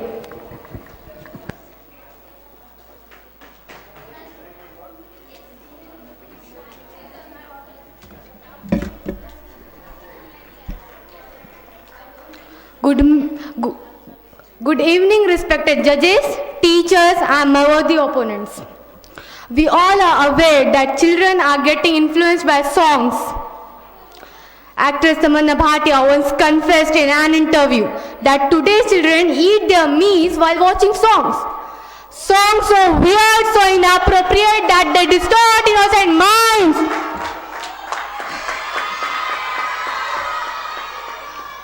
What kind of culture are we promoting? What kind of culture are we promoting when a child learns rhythm before respect? When entertainment replaces ethics, such songs are not just wrong, they are direct attack on our values, our morals, and the only soul of our civilization. Do you not remember the song, Aaj Ki Raat?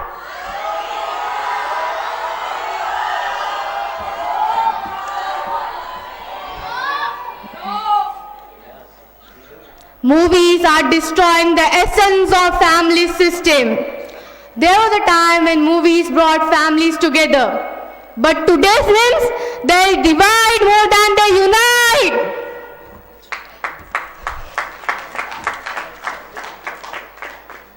When heroes turns into villains. Earlier movies taught us the difference between good and evil. The hero stood for justice and villain stood for wrong. But today's films blur that line completely. The hero drinks, lies, and still walks away as the idol of millions.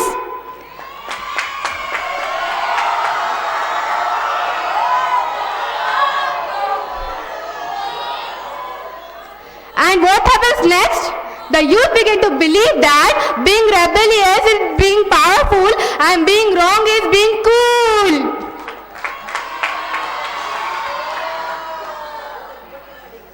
The dangerous confusion is poisoning the very moral fabric of our society.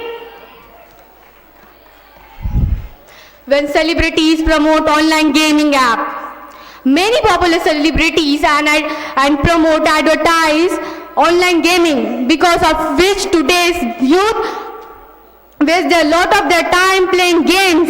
They also have a negative impact on their studies and overall growth. When cybercrime on screen becomes a reality, you heard it right. When cybercrime on screen becomes a reality.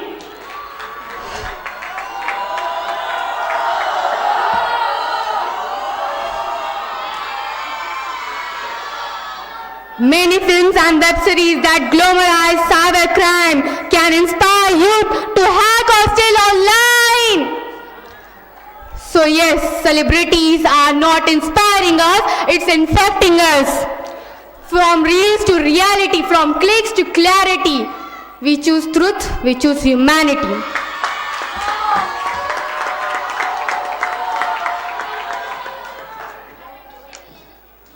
Thank you, Rabia, for your strong and well-reasoned thoughts.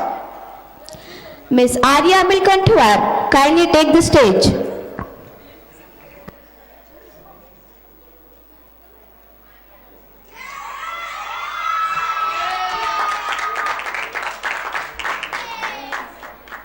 Celebrity culture. Yes, that magical universe where one selfie can cause nationwide chaos and one breakup can break the internet faster than free pizza announcement. Hello everyone, this is Arya and today I rise to speak against the motion celebrity culture ruining the values of Indian youth. And before my opponents roll their eyes and say, oh, today's youth are so obsessed with celebrities, they dress like them, talk like them and even pout like them. Well, juniors, relax. Let me assure you that we are not lost in fames, we are just researching it. Cause today's youth aren't dumb followers, we are smart scrollers.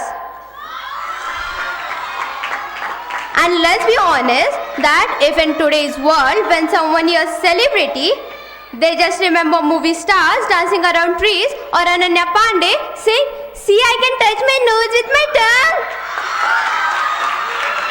But this isn't true. Today we have scientists, entrepreneurs, teachers, YouTubers, and who not with millions of followers. This shows how our idea of fame has evolved. Today's youth don't follow glamour, we follow growth. Now my opponents may say, celebrities just misleads the youth. Oh really?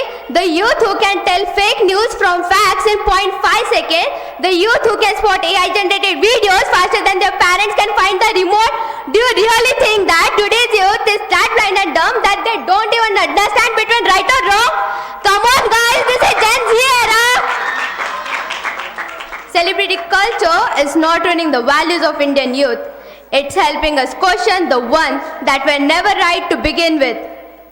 Earlier, values were often mixed with old restrictive beliefs, ideas that stood against feminism, freedom and equality.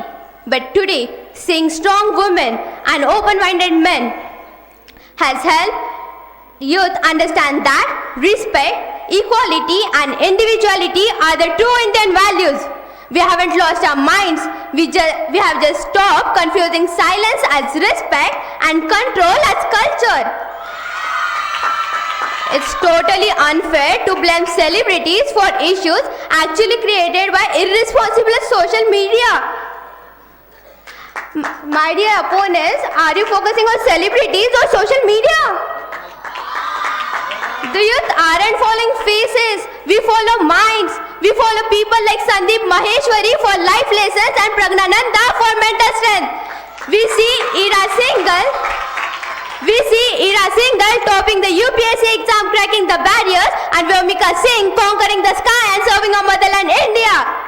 They aren't famous faces, they are motivational posters saying your turn is next. I don't think if any one of my opponents come right between the stage and starts giving awareness or promoting social campaigns, will be listen carefully and just forget about the big screen, because one needs to be successful enough to get there. Also, fighting is saying that celebrity culture is just misleading the youth. They are destroying the values of Indian youth. Won't make you successful. If Amitabh Bachchan say "Do bund zindagi ke," people listen, and if you will say it, people will just think you're asking for rasna. Sorry. And let me tell you that ads reflect society, they don't create it. With the permission from audience, I would like to give a small piece of advice to my opponents. Can I? Okay. So, my dear juniors, please stop using electricity, cause if the bill gets out of your budget, I'm sure you will start debating with department for providing you electricity. And to my not so worthy opponents, I would like to say, you are looking at the wrong script. This isn't a tragedy, it's a blockbuster titled The Rise of Confident Generation. We are not blindly worshipping faces.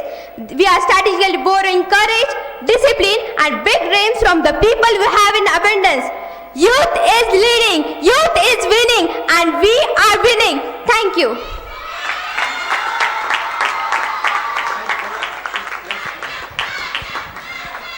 Excellent presentation, Arya. Master Mohammad Bashiruddin Siddiqui, over to you.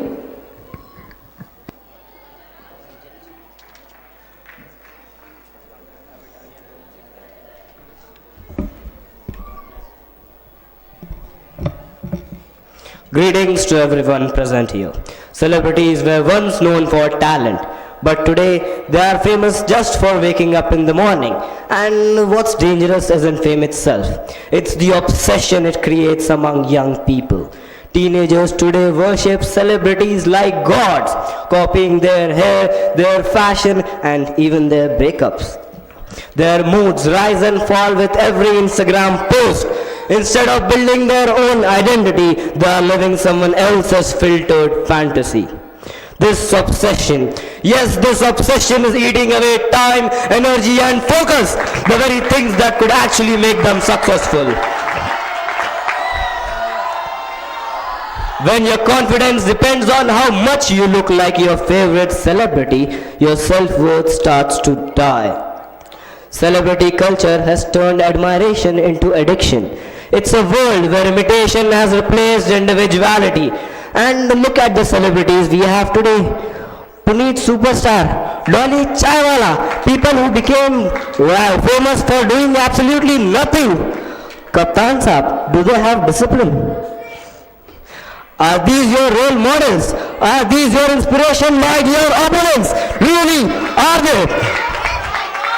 Society now rewards noise over knowledge. And yes, some celebrities do charity, but when they donate a single rupee, it's a breaking news. But when a common man helps his neighbor, not even his neighbor knows. The youth thinks being bold means being half dressed on camera. Being half naked does not make you bold. Boldness is not about clothes, it's about character. And let's face it, no celebrity is going to create your future. They won't pay your bills, they won't fix your life. They just sell you dreams while they make money. Thank you. That was a convincing argument, Bashiruddin. Master Vaibhav Dalve, your turn to speak.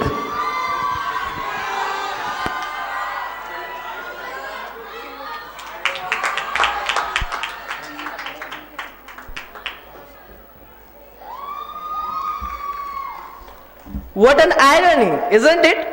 The same youth who is building startups, breaking world records, and winning Olympic medals are being accused of being ruined by the celebrity culture. How convenient! Success becomes a bad influence only when someone else is getting it. A good evening to everyone present here, all the judges, teachers, and my dear friends. I am Vaibhav, and today I am here to speak on the topic which has sparked countless debates on the internet or everywhere. Celebrity culture is ruining the youth of India.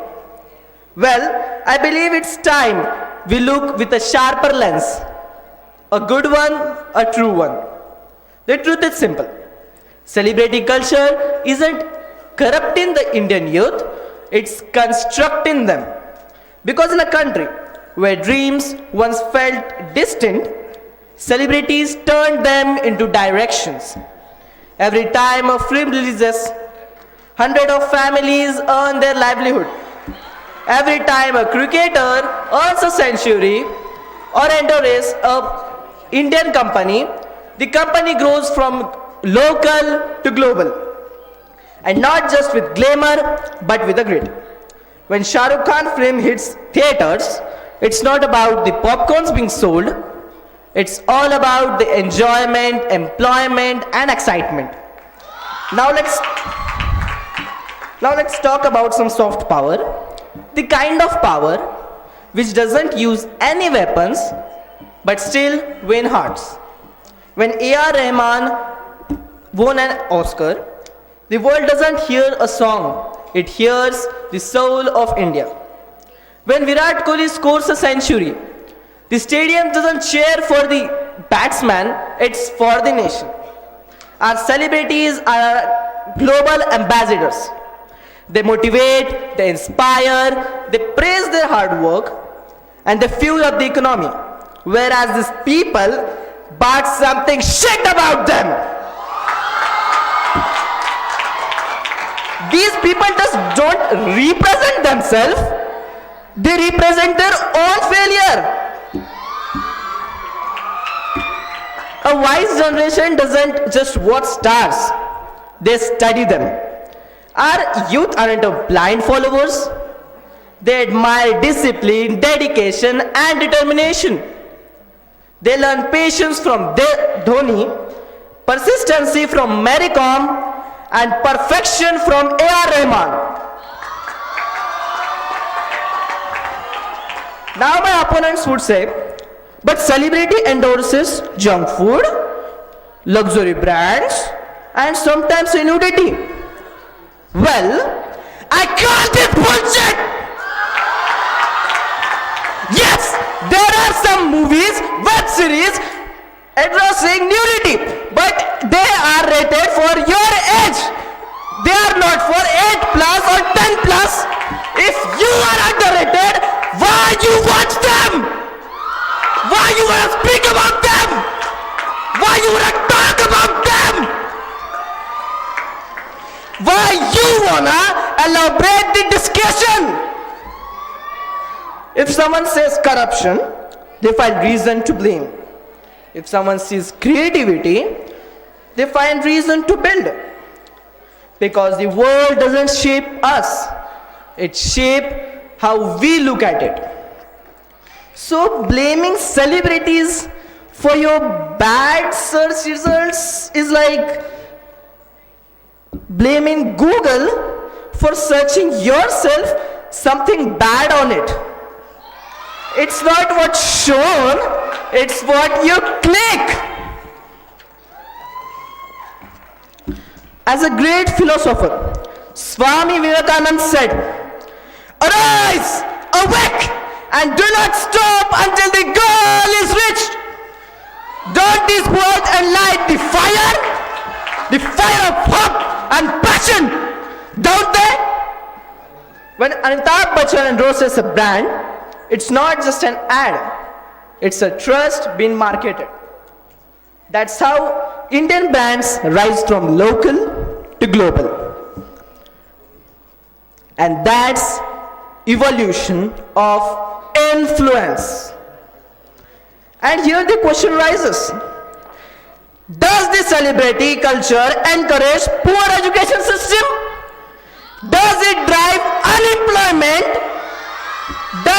consider progress in science, technology, or any healthcare? Absolutely not. So next time someone says celebrity culture is ruining the Indian youth, tell them no, it's rebranding themselves. Because if you see their mistakes, watch your passion and watch yourself. See their success, watch yourself. See their hard work and watch yourself. See their worth of cost and watch. No, you don't guys have any worth. You are something sheep walking behind everyone. It's better to sit and blame others, okay? At last, I would like to say, I feel pity on you guys. Very pity. What a small brain of a rat you guys have. Thank you.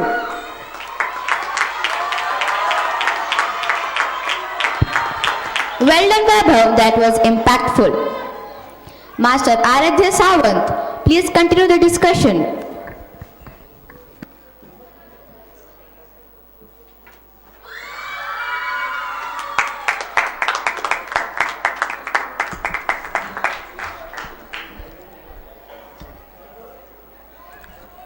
Good evening, respected judges, teachers, and my fellow speakers. Today, I stand for you on the motion, celebrity culture is ruining our youth. In today's world, young people spend hours following celebrities, watching their reels, reading gossip, and copying their style. What started as entertainment has now become an addiction. Time that could be used for studying, learning new skills, or spending with family is wasted on knowing what celebrities eat, wear, or post online. But we must remember, fame is a fickle food upon a shifting plate. Fame is a fickle food upon a shifting plate. Fame never satisfies, it is never the same. If you don't discipline your fame will discipline you. Yet, our youth keeps chasing it blindly, forgetting that to chase fame is to spend the valuable time and hours left for growth. Do not waste the remainder of your life wondering what others do. Do not waste the remainder of your life wondering for what others do. He who spends his life in searching for what others do will never hear the whisper of his conscience. Our youth forgets that celebrities are doing their jobs. They earn from every single like and view, while we lose our valuable time and energy. So yes, celebrity culture is not just influencing, it is wasting the valuable time and energy of our youth, keeping them away from their real goals and growth. And to conclude, I would like to say that the more we follow their lives, the further we fall behind in our own. And every minute wasted idolizing a celebrity is a minute stolen from building your own dreams. Thank you, Aradhya, for a thoughtful presentation. Ms. Umeza Zufin, you may now present your views.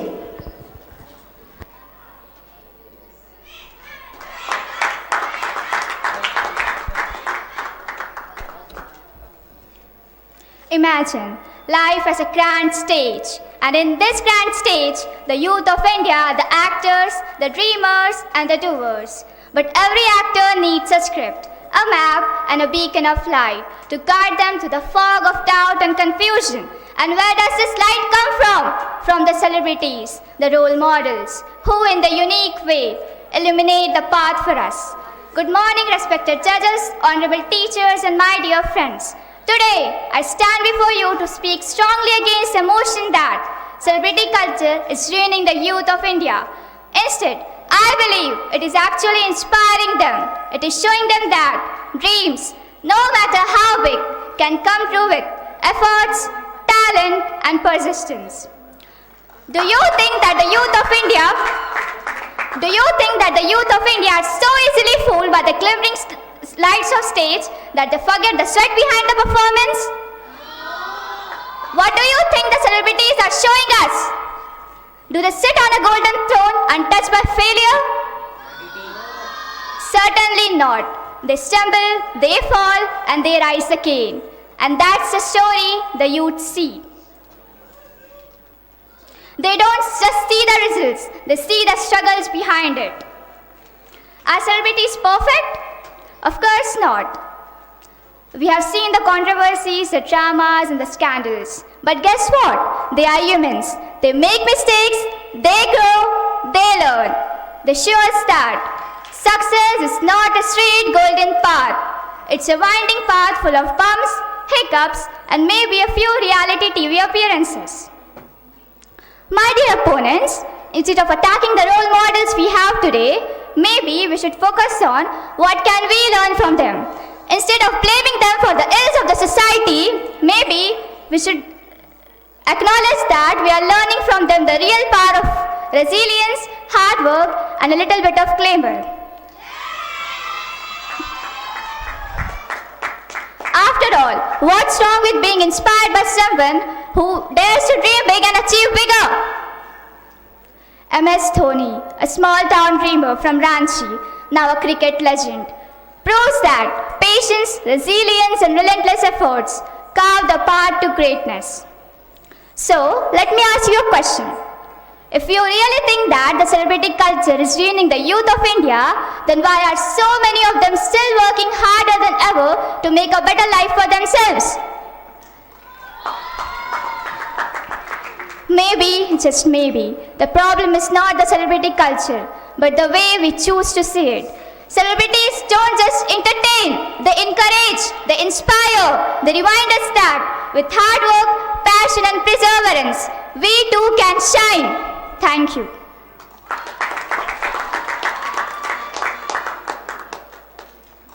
Thank you, Meza, for your wonderful insights.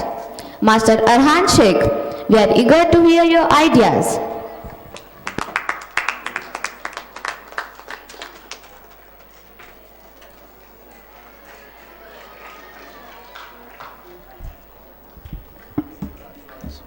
Good evening, respected judges, principal, and fellow opponents. Today, I stand for the motion, celebrity culture is ruining our youth.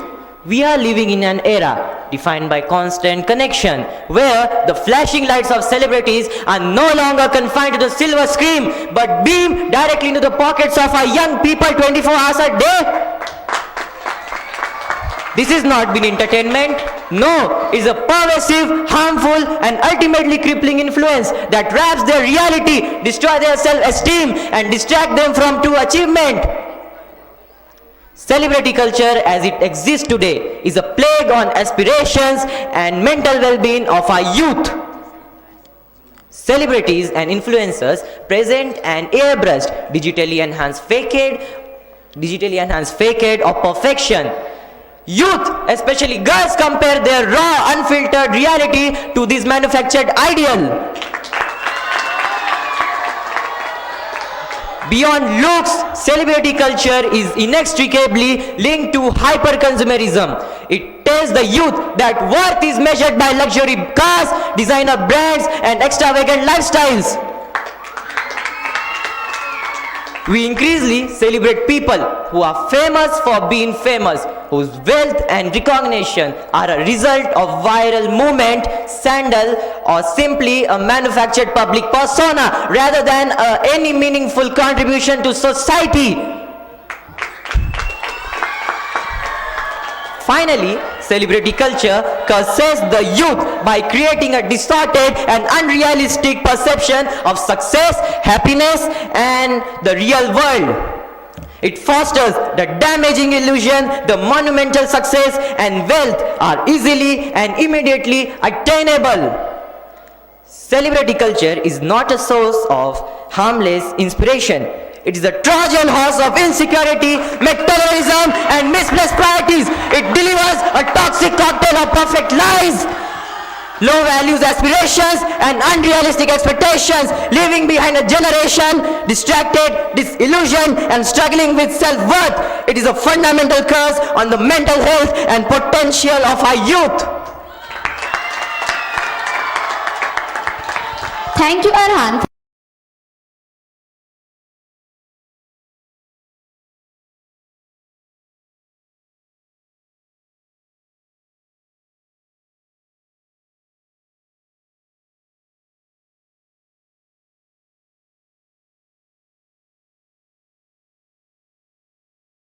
all present here, respected judges, teachers, my dear friends, and my dear opponents.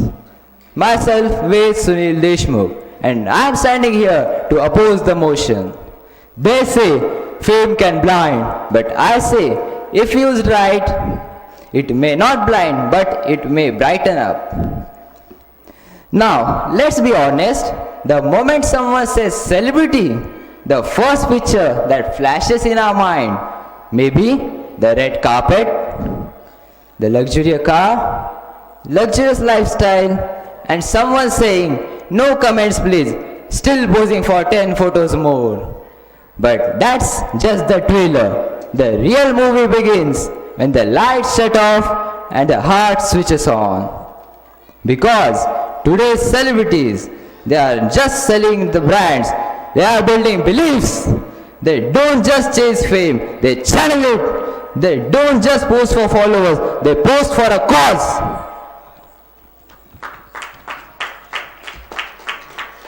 Take Shah Rukh Khan, the man who taught India that charm and charity can coexist.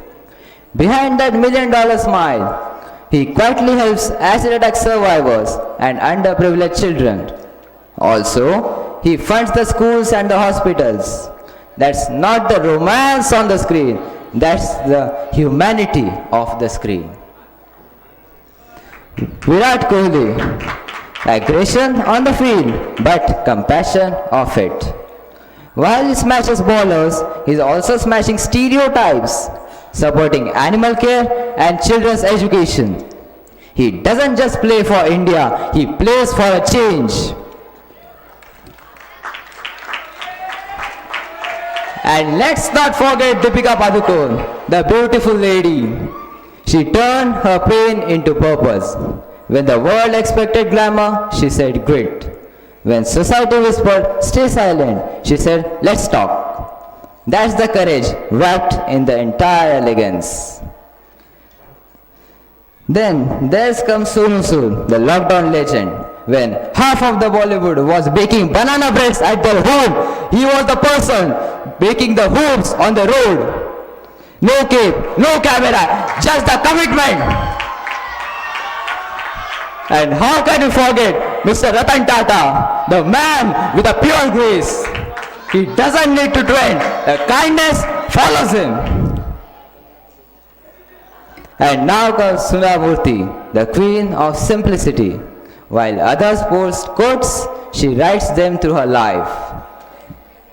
Now, my dear opponent says, celebrity culture is spoiling us? Spoiling? Really? If helping, donating, rescuing and inspiring is called spoiling in their language, then please spoil us more. We need that spoiling. The youth need that spoiling. Fame is like a cricket match. One swing you ascend, next swing you descend. Hit a six, they'll call you divine. Miss a ball, you are a mean by 9. That's called the fame, the sweetest rise and the quickest fall. This generation doesn't need celebrities who look perfect. We want the ones who make society better. And honestly, seeing SRK talking about equality, Virat about discipline, Deepika about mental health, if that's what celebrity culture is, then it's not the end of culture, it's the upgrade of the culture. Now, my dear overconfident opponents, I am having just one question for you. I have just one question for you. Are you actually observing the celebrities or just reciting those old social media stereotypes your feed keeps feeding you? Because the real celebrities, they don't burn out, they burn for the humanity. And that's all, ladies and gentlemen. With this, I conclude. It's not the downfall of our youth, it's the awakening of our youth. Thank you. Excellent point, Ved. Well articulated. Master Amrit Laut, your turn now.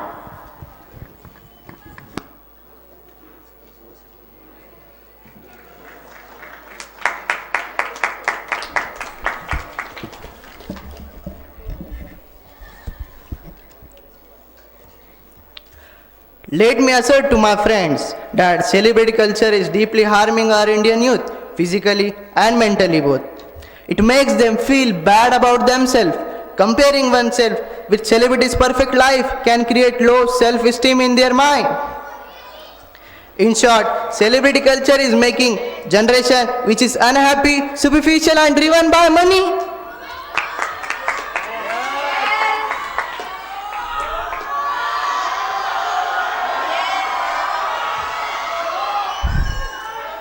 Earlier, people did hard work, but now many young people cease to celebrities' life and start thinking that being rich and famous is more important than being good and hardworking human being.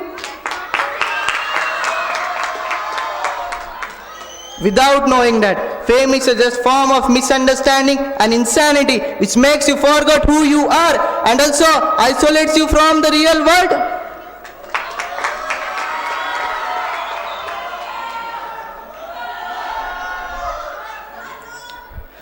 You may say that celebrities are motivating you. Yes, I agree with you. Celebrity is motivating you.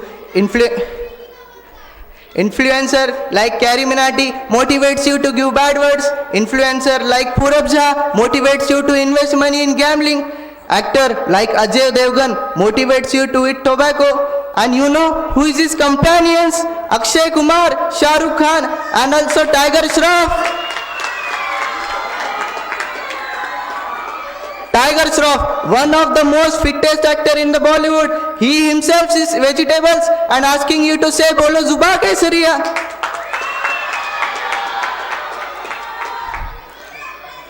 And see what? You are also saying Bolo Zuba Kesariya by getting motivated from him. Let me conclude myself here because it may take more than one day to say all the cheap things done by our celebrities. Lastly, let me say to my opponents and audience that time hasn't passed yet. Understand and improve yourself.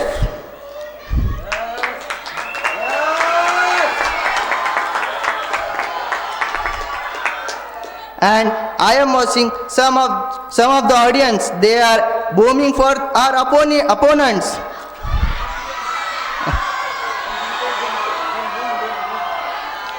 But I think that they are not understand a topic and one sentence. They are only trained by our opponent to say no, to clap and say oh. Well presented, Amrit. Miss Anshika Gautam, please share your perspective.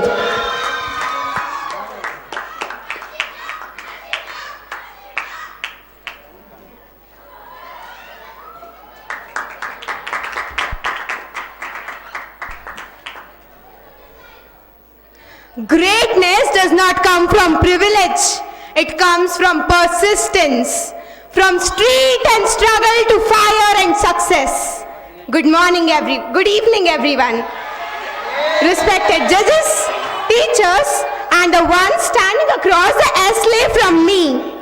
Today, I stand firmly challenging the notion that celebrity culture is ruining the values of Indian youth. If that is true, and if dreaming big is a crime, then yes, celebrities are guilty. Tell me one thing honestly, if someone is rising from nothing and working hard to achieve his goals, then is it a threat or opportunity? Is that harming? And to my dear opponents who think that celebrity culture is ruining, looks like you guys took your cues from a flop show. And if we speak about the good that celebrities do, it will take whole eternity to complete it.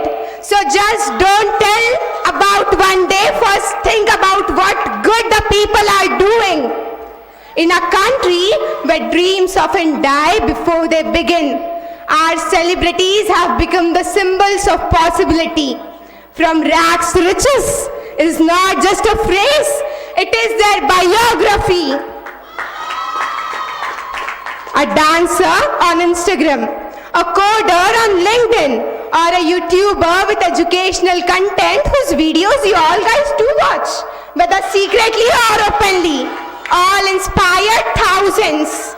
And hello, this is the new celebrity culture where creativity and not connections lead to fame. Rajnikant, who once worked as a conductor and is now the Thalaiva of Indian cinema, or Narayan Murthy, who started with almost no money and built up one of the biggest IT companies in the world, proving that fame can fuel entrepreneurship, leadership, and excellence. The great man, Dr. APJ Abdul Kalam, the boy who sold newspapers and grew up to be India's missile man, he once said, "You have to dream before your dreams can come true."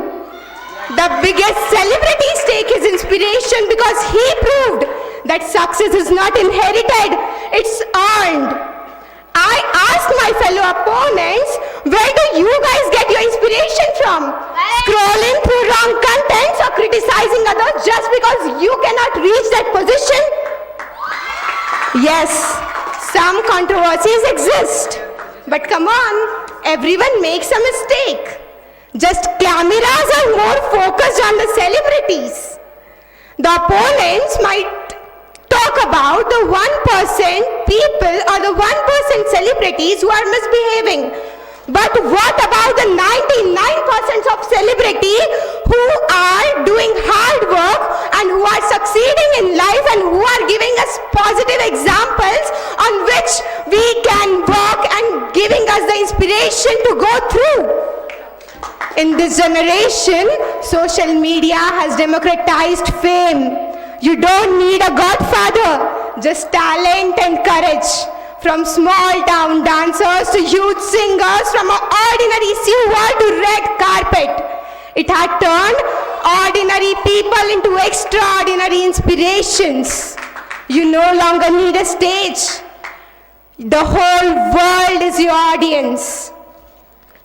Celebrities have given us the strongest opportunity by giving us the inspiration, by giving us a platform to stand on and do whatever we love and show it to the complete world. So to the people who are quoting headlines and not history, maybe the problem is not with celebrities, but your vision to see them and your choice to choose them. Celebrity culture does not corrupt. It creates, it shapes, and it sparks them into action. The limits are created by our minds, which are broken by the celebrities. So instead of criticizing others, let's embrace celebrity culture. Because if they can rise from dust and shine like stars, and if they can turn themselves from coal to diamond, so can we. Thank you. Brilliantly put, Anshika.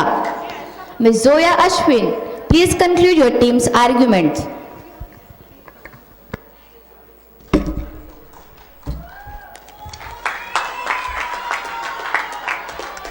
Something is completely wrong when a 9-year-old says, "I want to be an influencer," whereas he doesn't even know how to spell the word influencer.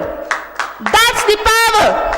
Or can I just say danger or blind trust?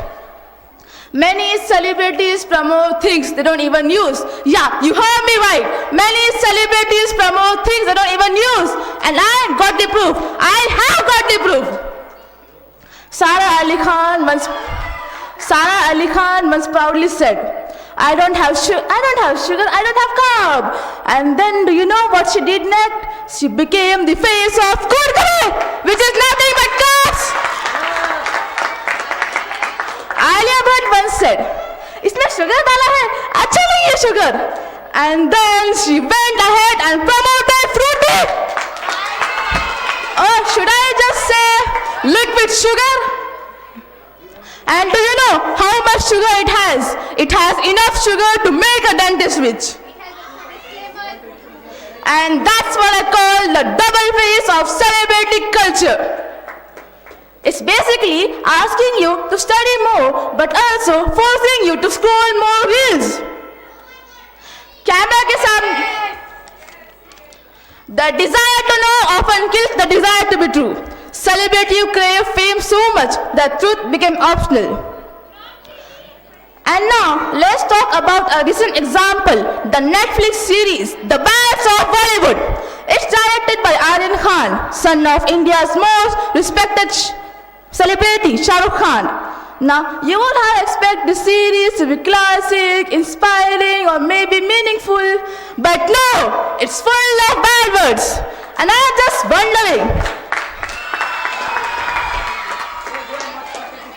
just wondering, is it Bollywood or bad wordwood?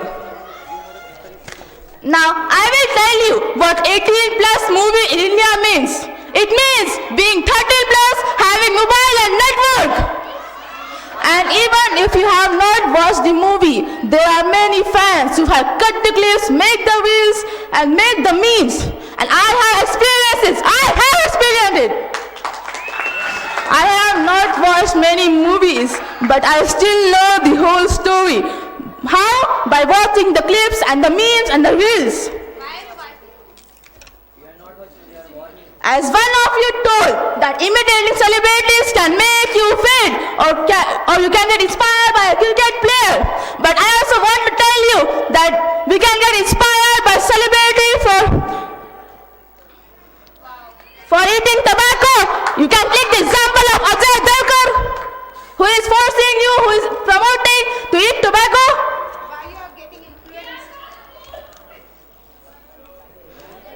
Today's youth does not follow values, they follow views. They don't chase dreams, they chase like. And until we change that, celebrity culture will keep winning and our youth will keep losing. In the end, brighter the spotlight, darker the shadow behind it. Brighter the spotlight, darker the shadow behind it. After all, celebrity culture is sweet, just like fruity, until you check the ingredients. The only difference is, fruity admits that it's unhealthy, but celebrity culture doesn't.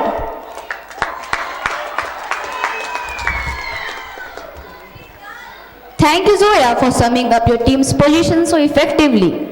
Ms. Sia Daswani, we invite you to conclude your team's arguments.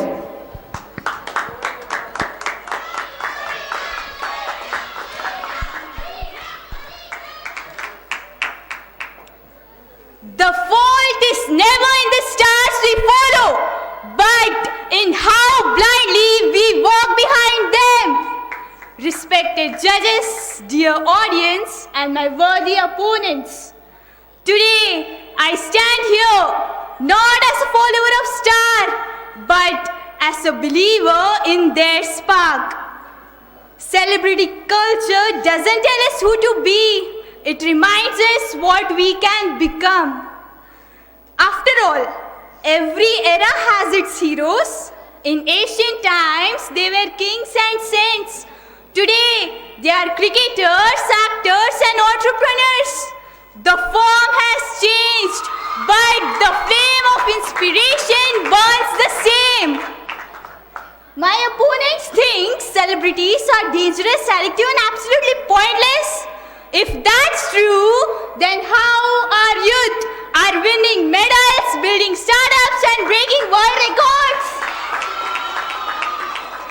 Sure, some celebrities behave badly, but one bad apple doesn't spoil the entire fruit basket.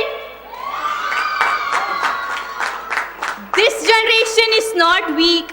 This generation learns coding at 12, earns money at 15, and builds startups, while my opponents build excuses.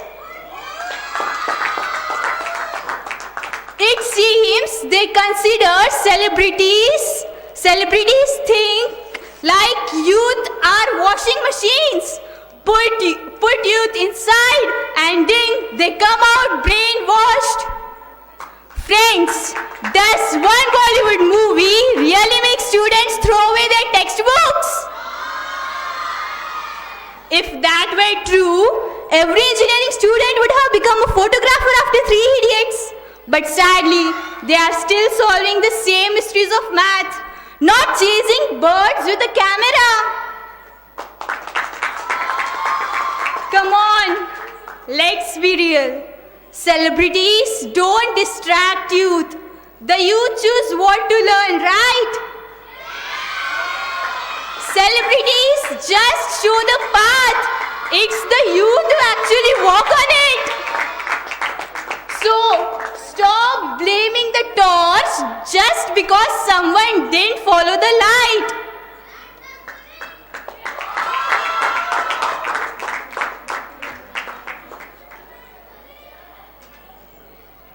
Friends, when the sun tans you, do you blame the sun for tanning?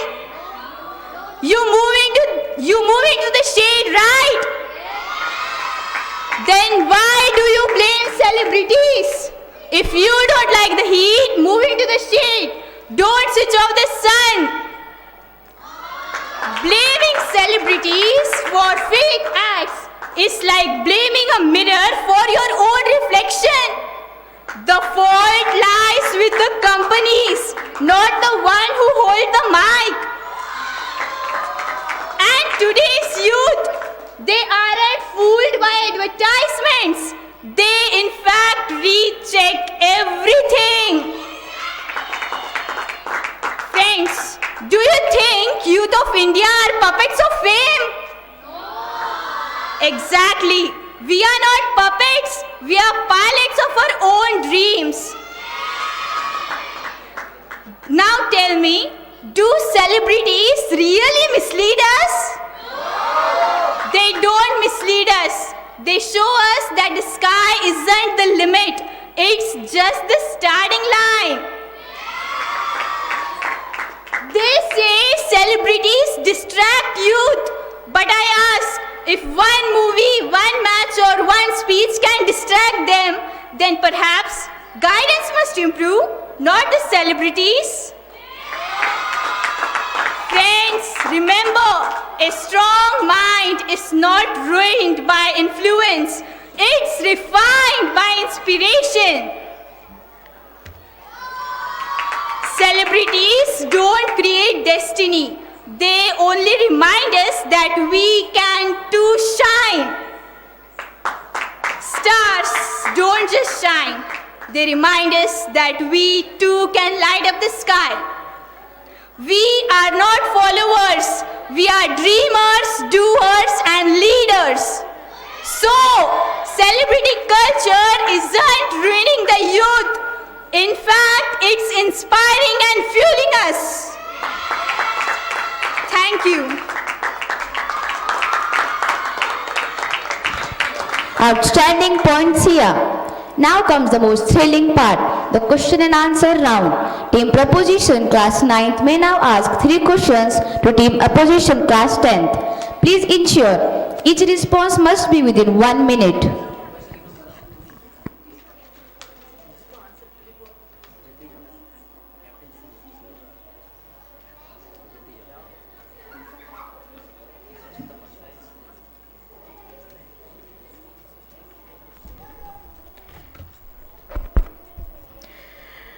My question is, if celebrity culture is so inspiring, why is it so much of it fake, filtered and staged? Why are half of the celebrities been to jail?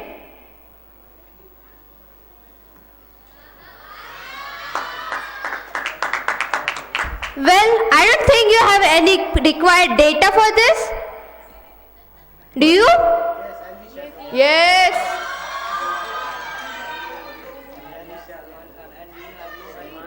Where is the answer? That was the answer. Second question. How can celebrity culture be good when it teaches youth to value fame over character?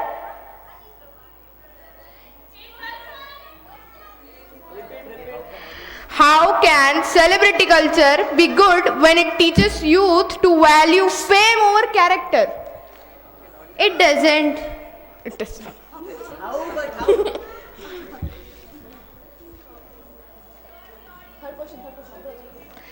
If celebrity culture builds confidence, why does it rely on filters, edits, and fake tradition?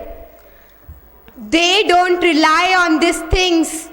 They just see what they have to follow and it is their choice. So they have in their hand the right to follow what they want. They should not get inspired by these things if they think that is wrong.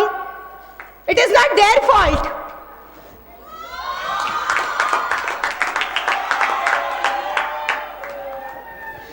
Now, team opposition class 10th may now put forward 3 questions to team proposition class 9th.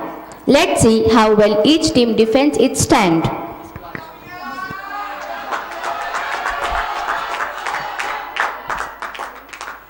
So my first question to my overly emotional opponents is, can you show any one statistically reliable study proving that Indian youth fail because of celebrities, not because of education gaps, unemployment or peer pressure?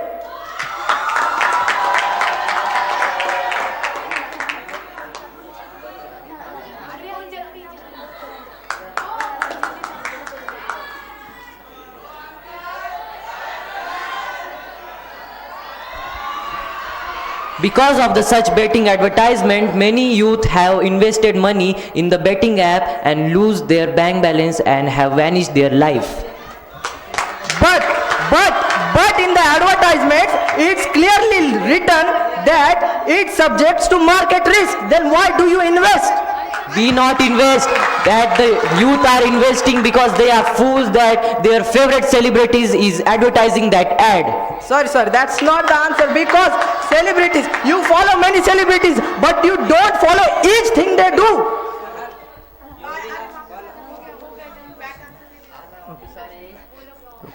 How you can say I follow any celebrity? I didn't follow any celebrity.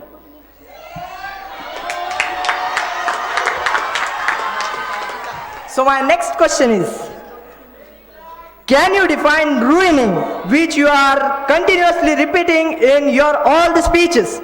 Is it academic decline, mental health, behavior, or is your argument just an emotional assumption?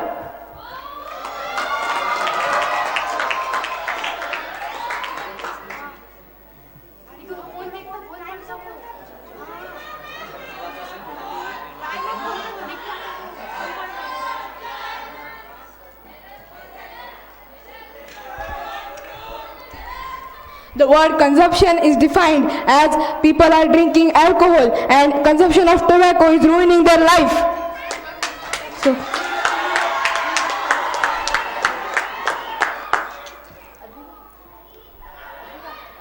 You claim celebrity culture is ruining youth.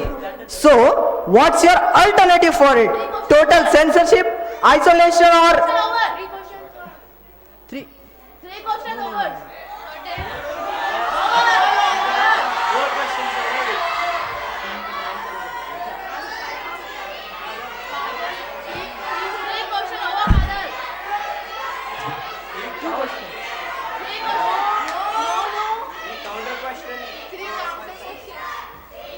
If you are not allowing to ask the questions, it means you don't have the answers.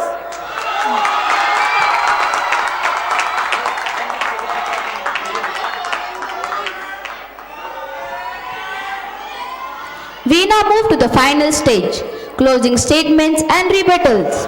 First, I invite Master Saurabh Sheikh, Captain of Team Opposition, Class 10, to deliver his concluding remarks.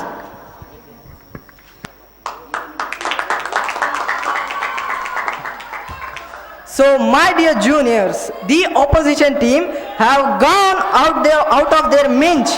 They are absolutely dishonest. They are more influenced from celebrities than any of us sitting here. And look at their hairstyle, their specs. They are true copies of celebrity culture. And friends, honestly, you should be honest. Actually, you are not. And the whole argument that they presented here is just an emotional assumption. They don't have any concrete proof, study or statistical data that will prove that celebrity culture is really ruining the values. It is because of lack of parenting, lack of education, not because of celebrity culture.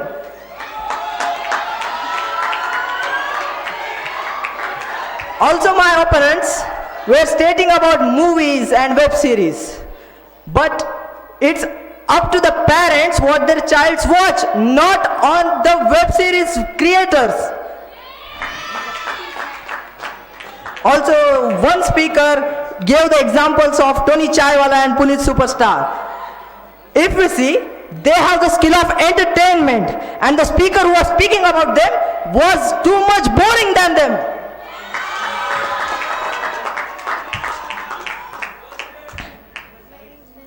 And at last, my dear audience, they are clearly speaking about you, that you are not in control of yourself and you are following celebrities blindly. Don't you see movies like MS Dhoni, The Untold Story? I believe everyone has watched that movie and took some inspiration. At least one thing that you will follow from MS Dhoni, the legend. And not only that, my teammates stated 3 idiots.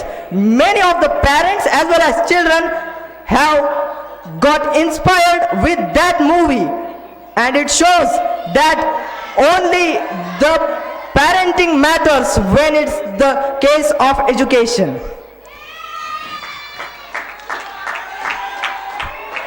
And with that, I would conclude my speech. Thank you all. Thank you, Saurabh, for your thoughtful summary. Now I invite Ms. Advika Jaiswal, Captain of Team Proposition, Class 9, to present her final rebuttal and closing words.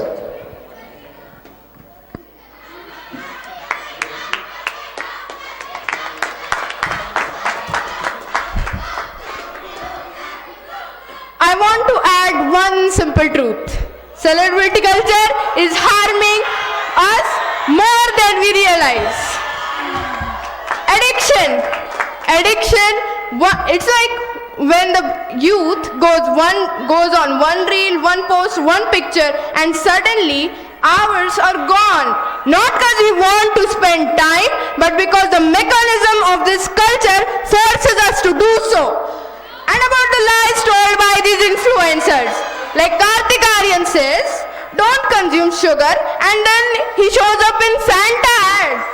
They manipulate you, they make you insecure, and meanwhile the audience is saying, no, they don't make us insecure while they're scrolling through Instagram, having Instagram account. And tell me, how does a celebrity inspire you when that celebrity himself have been to the jail? Come out of the filtered life, everyone. Come out of the filtered life. One of my opponents mentioned some cricketers shows us how to work hard. Well, the same cricketers wear the jersey of Kingfisher alcohol brand.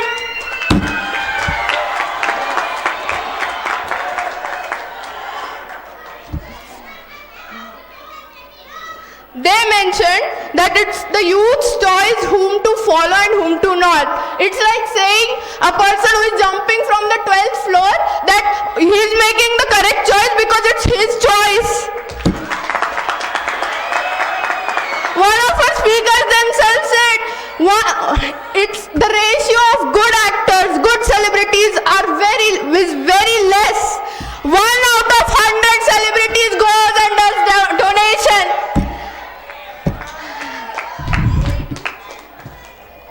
Thank you. That's all I have to say at the end, that celebrity culture is ruining the youth. Whether you accept it or not, there are clear visibilities in the audience and opponents.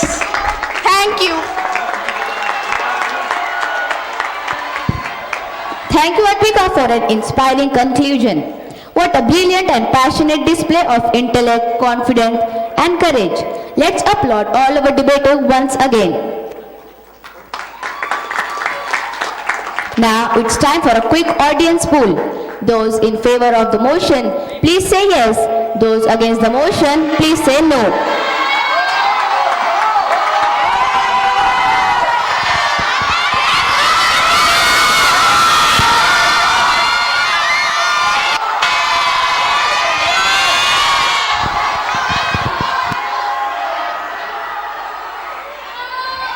Thank you for for your enthusiastic participation.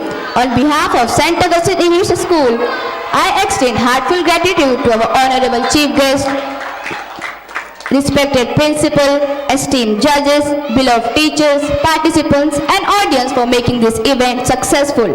Thank you everyone. I now hand over the mic to Ms. Shravani Rathod and Ms. Khatija Mahin for the continuation of program.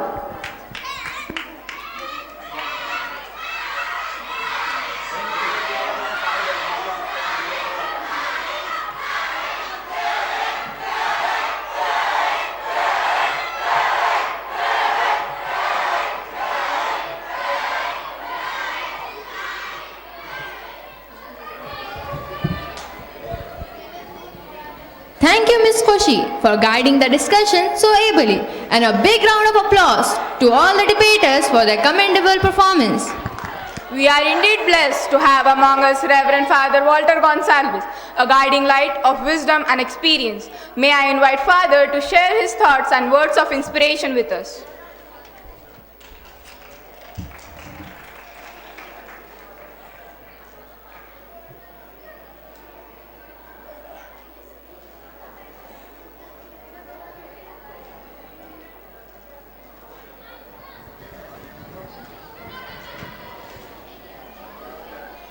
Respected Dr. Benny Calicut, the principal, sisters, judges, and my dear youngsters.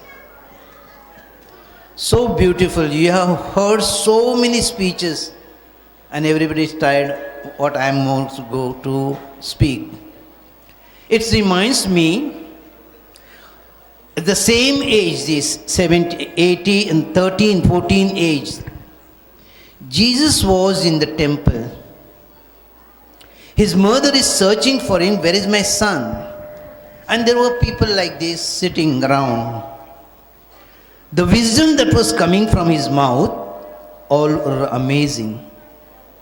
And some of them for and against. Here also for and against. What a wisdom that he is speaking. From where? He is the son of a carpenter. Negativity. But some others say, yes, he is an intelligent boy because he was son of God. Today I also experience what a knowledge these students have. Beyond my expectation. The vocabulary, idea, expression, beautiful. I learn many things. In that, precisely I'll say, learn something positive out of negative. Whatever they criticize, from there we take positive. Whatever they were saying for, from there we get encouragement. So I encourage and I congratulate both the teams, 7, 8, 9, 10. You were inspiration for us and you have given us lots of knowledge, and that's we carry it on. And this, behind this, as I started the story, Jesus and his mother, it reminds me, your parents, they are the one who encourage you, go, take part. We must appreciate our parents. They are always with us, guiding us, encouraging us. Evening session. Everybody is feeling hungry. I am also feeling hungry. No? Yes. But still, in silence, listening. You were listening to them. I was observing the judges also. And that was my also. Whenever they were saying against, I was for them. Whenever they were saying for, I was for them. And I observed, sir, he was also enjoying. That means you have lots of things in your mind, in your brain. Make use of it. God bless you.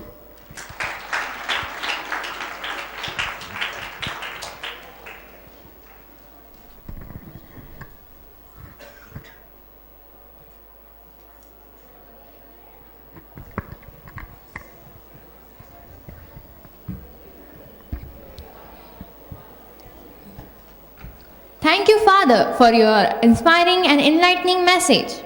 May I now invite our esteemed judges to share their observation and feedback. Professor Dr. Modak sir, please give your observation.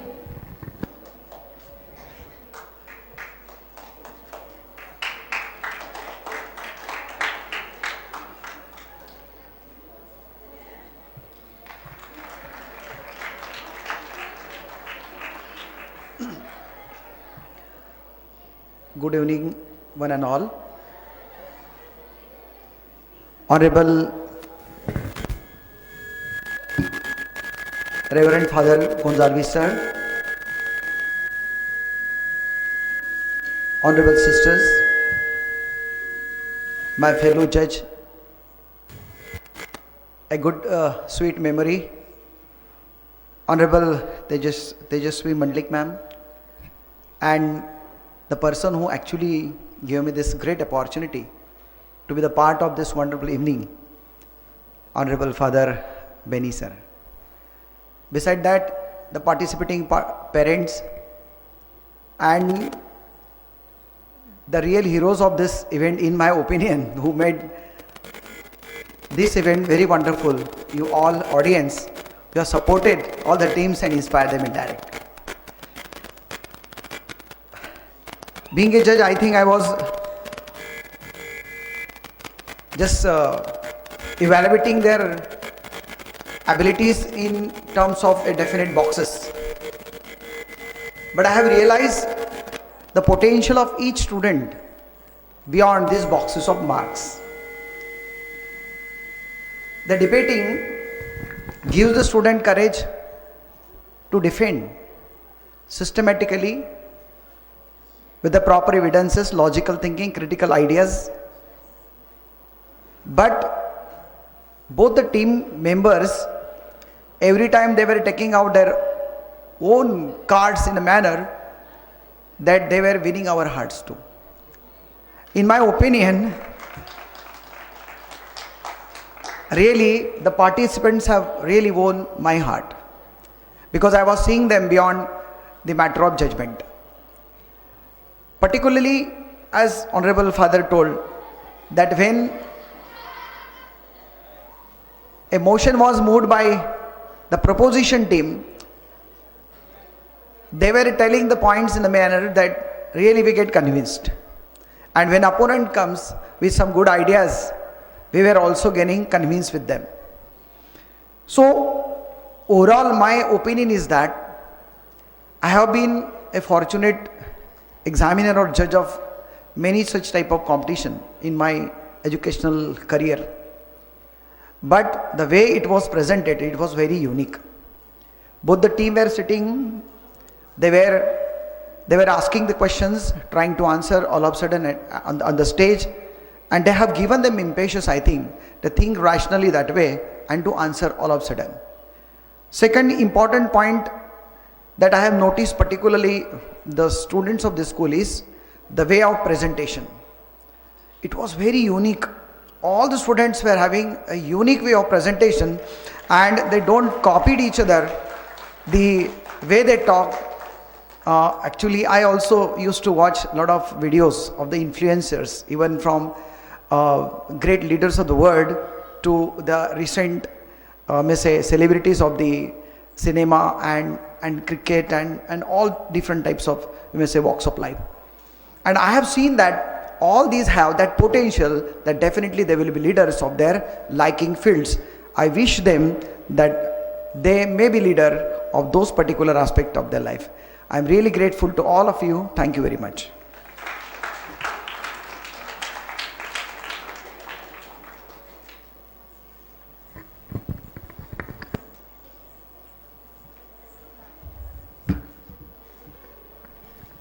Thank you, sir. Mrs. Tejasvi Madam, please give your valuable opinion.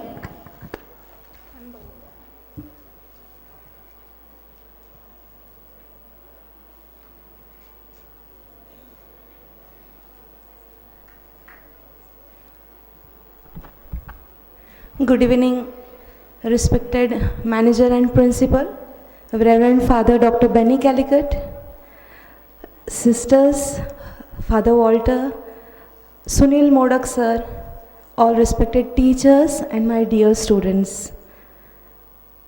It's my sincere gratitude that I got this opportunity to be as a judge for this wonderful event.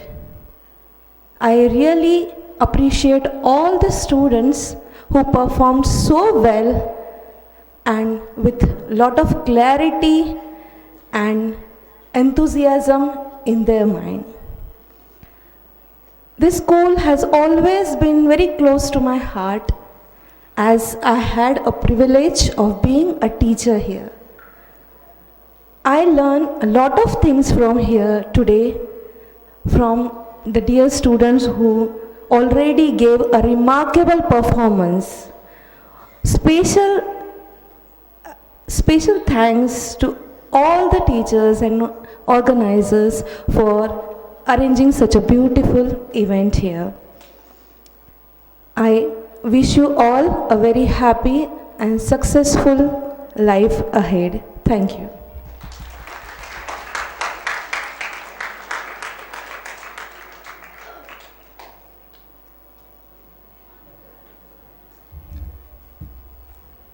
Thank you, ma'am, for your thoughtful and encouraging words. With immense respect and gratitude, we now invite our beloved principal, Reverend Father Dr. Benny Kelly, whose vision and leadership continuously inspire us. May I to address the gathering and announce the result of today's debate.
Respected Professor Dr. Modak sir, Mrs. Tejasvi Mandlik ma'am,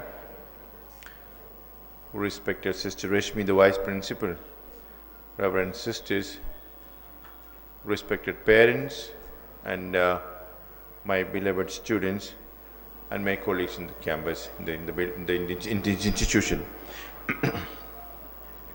I am here primarily to thank the students of 7th, 8th and 9th who participated in the debate, because they took the bold step of coming forward to compete with one another. Secondly, they prepared their script well, and they went through a rigorous training. They went through rigorous training, sometimes after school, on holidays, on Sundays. So it was really a very good effort made by every student, and therefore they need to be thanked, not rather than being appreciated, because they have taken a bold decision in their life to learn and then to grow, and therefore I thank each one of you. Secondly, allow me to congratulate each one of you. During this training section, I found every student was ready for corrections, ready to be molded, and to be a perfect speaker. And I gave them some tips, and without any hesitation, they proved themselves to be fast learners, and then they really became true orators here on the stage today. And therefore they need to be congratulated. One of the hallmarks of this school, sir and ma'am, you are here, and dear parents, is that we focus on all-round development of every student. It's not just academic percentage that we want from the students. We want them to be bold leaders in the future. We want them to be great successful people in the future. And therefore we focus on training them on every aspect of their formation and growth. This I can vouch you. You will get only in St. Augustine campus. And I can challenge. Let's call for an inter-school debate. And our students will outshine anyone. And therefore, lucky are those students who are in this campus, I would say. And I salute and thank the parents who have entrusted their kids to our care. Your trust in us will not be betrayed. We have proved this in the last 15 years. We have had 13 batches passing out of this campus, and none of our ex-students is a failure. On the contrary, every one of them is a great success. We have scientists, we have IITians, we have people in every sphere of life with great success. And your children too definitely make you proud, and we will make sure that we will leave no stone unturned to make them successful.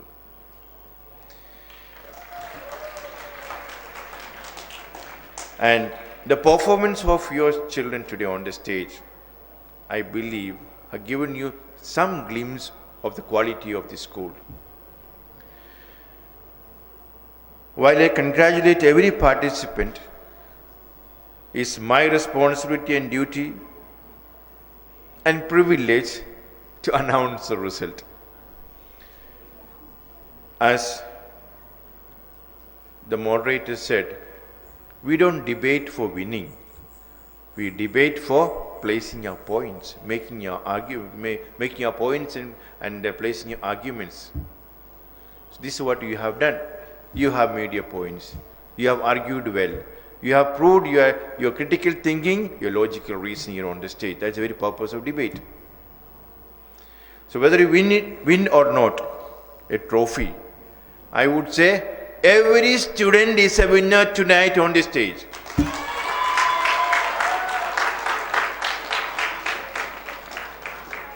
And it must have been a really very tough time for the judges to choose. And if you see the result sheet, there's only very minor difference, very minor. But some way we have to say yes, this. And on On that basis, I announce the best speaker from Standard 7. Any guess? You are right. It's Maisha Patan. Please come on the stage, Miss Maisha. May I request the father for the Walters and mother, ma'am, to come up on the sister. Please accompany them. Okay, please, sister, please accompany them. Please come on the stage and give the certificate.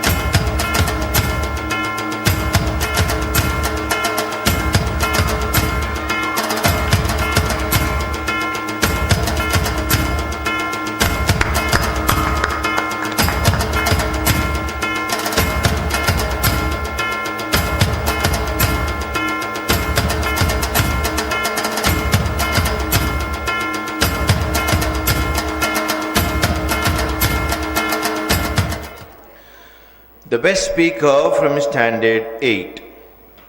There is a tie. And we have decided to give to both. Sanskruti Panchal and Khadija Mohammed Dangre.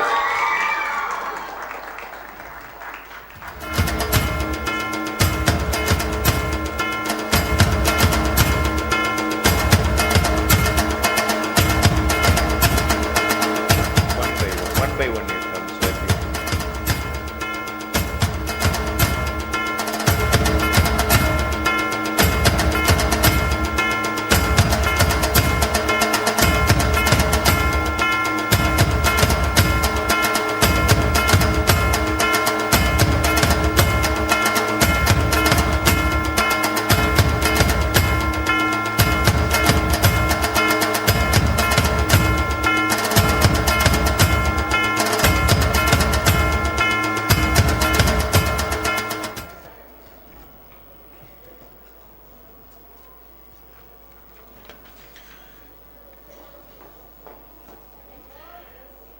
Now, I announce the best speaker from Standard 9. Any guess? Yes, it's Advika Jaiswal.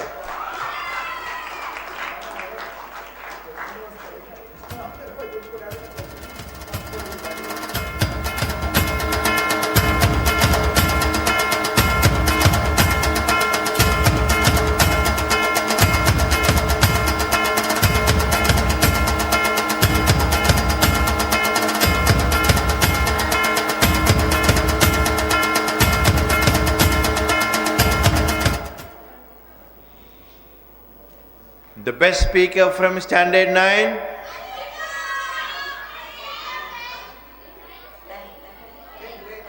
Ten I said, no?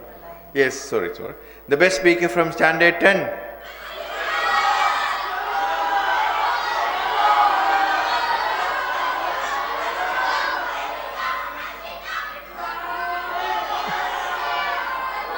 Miss Anshika Godam.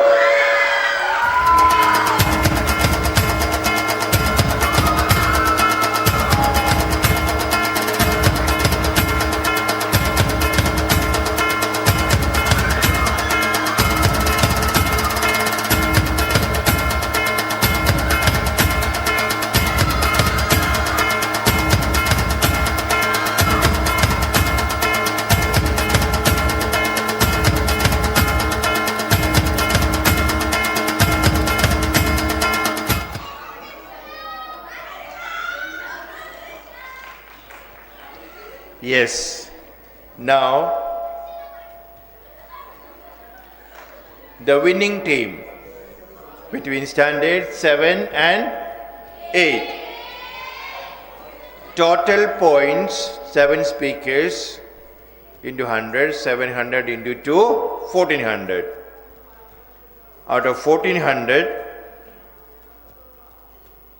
Standard 8 got 1003 points.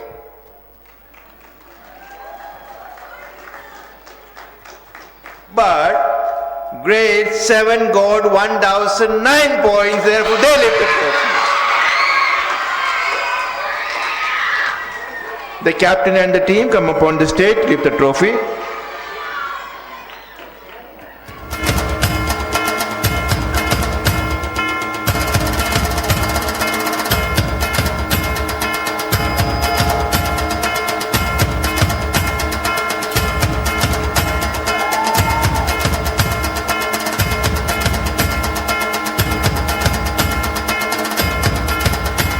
Some of you go that side. Father wants the trophy. That's right.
The captain of 8th standard, please come up on the stage for the runners up trophy.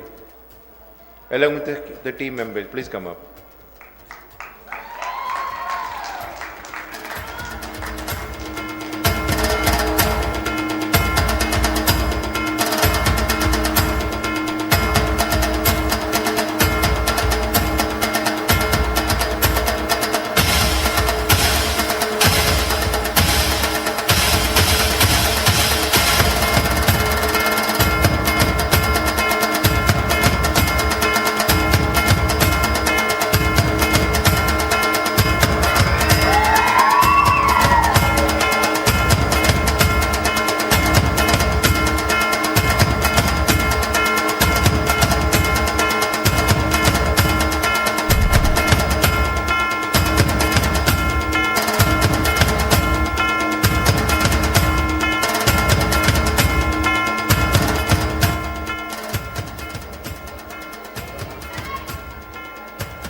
Now it's the turn to announce the winning team between 9 and 10.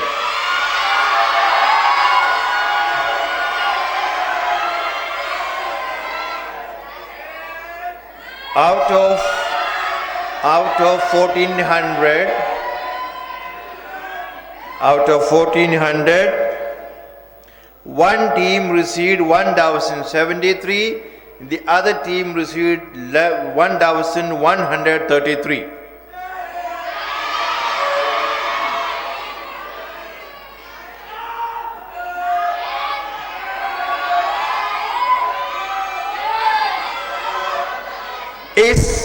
Is the history of this school that from 2010, when there is a debate between 9 and 10, it's 9th standard which lifts the trophy.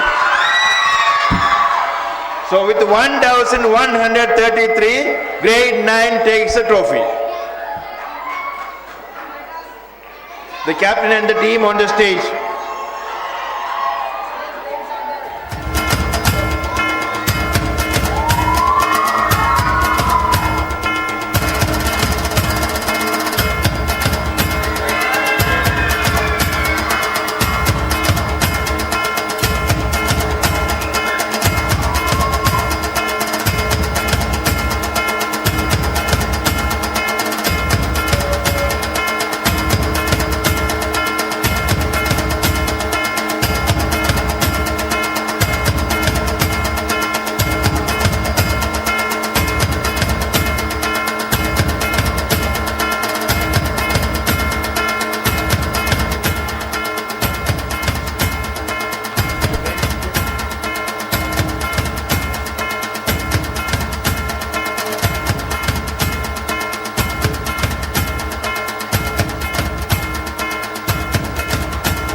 मंजूर नहीं है.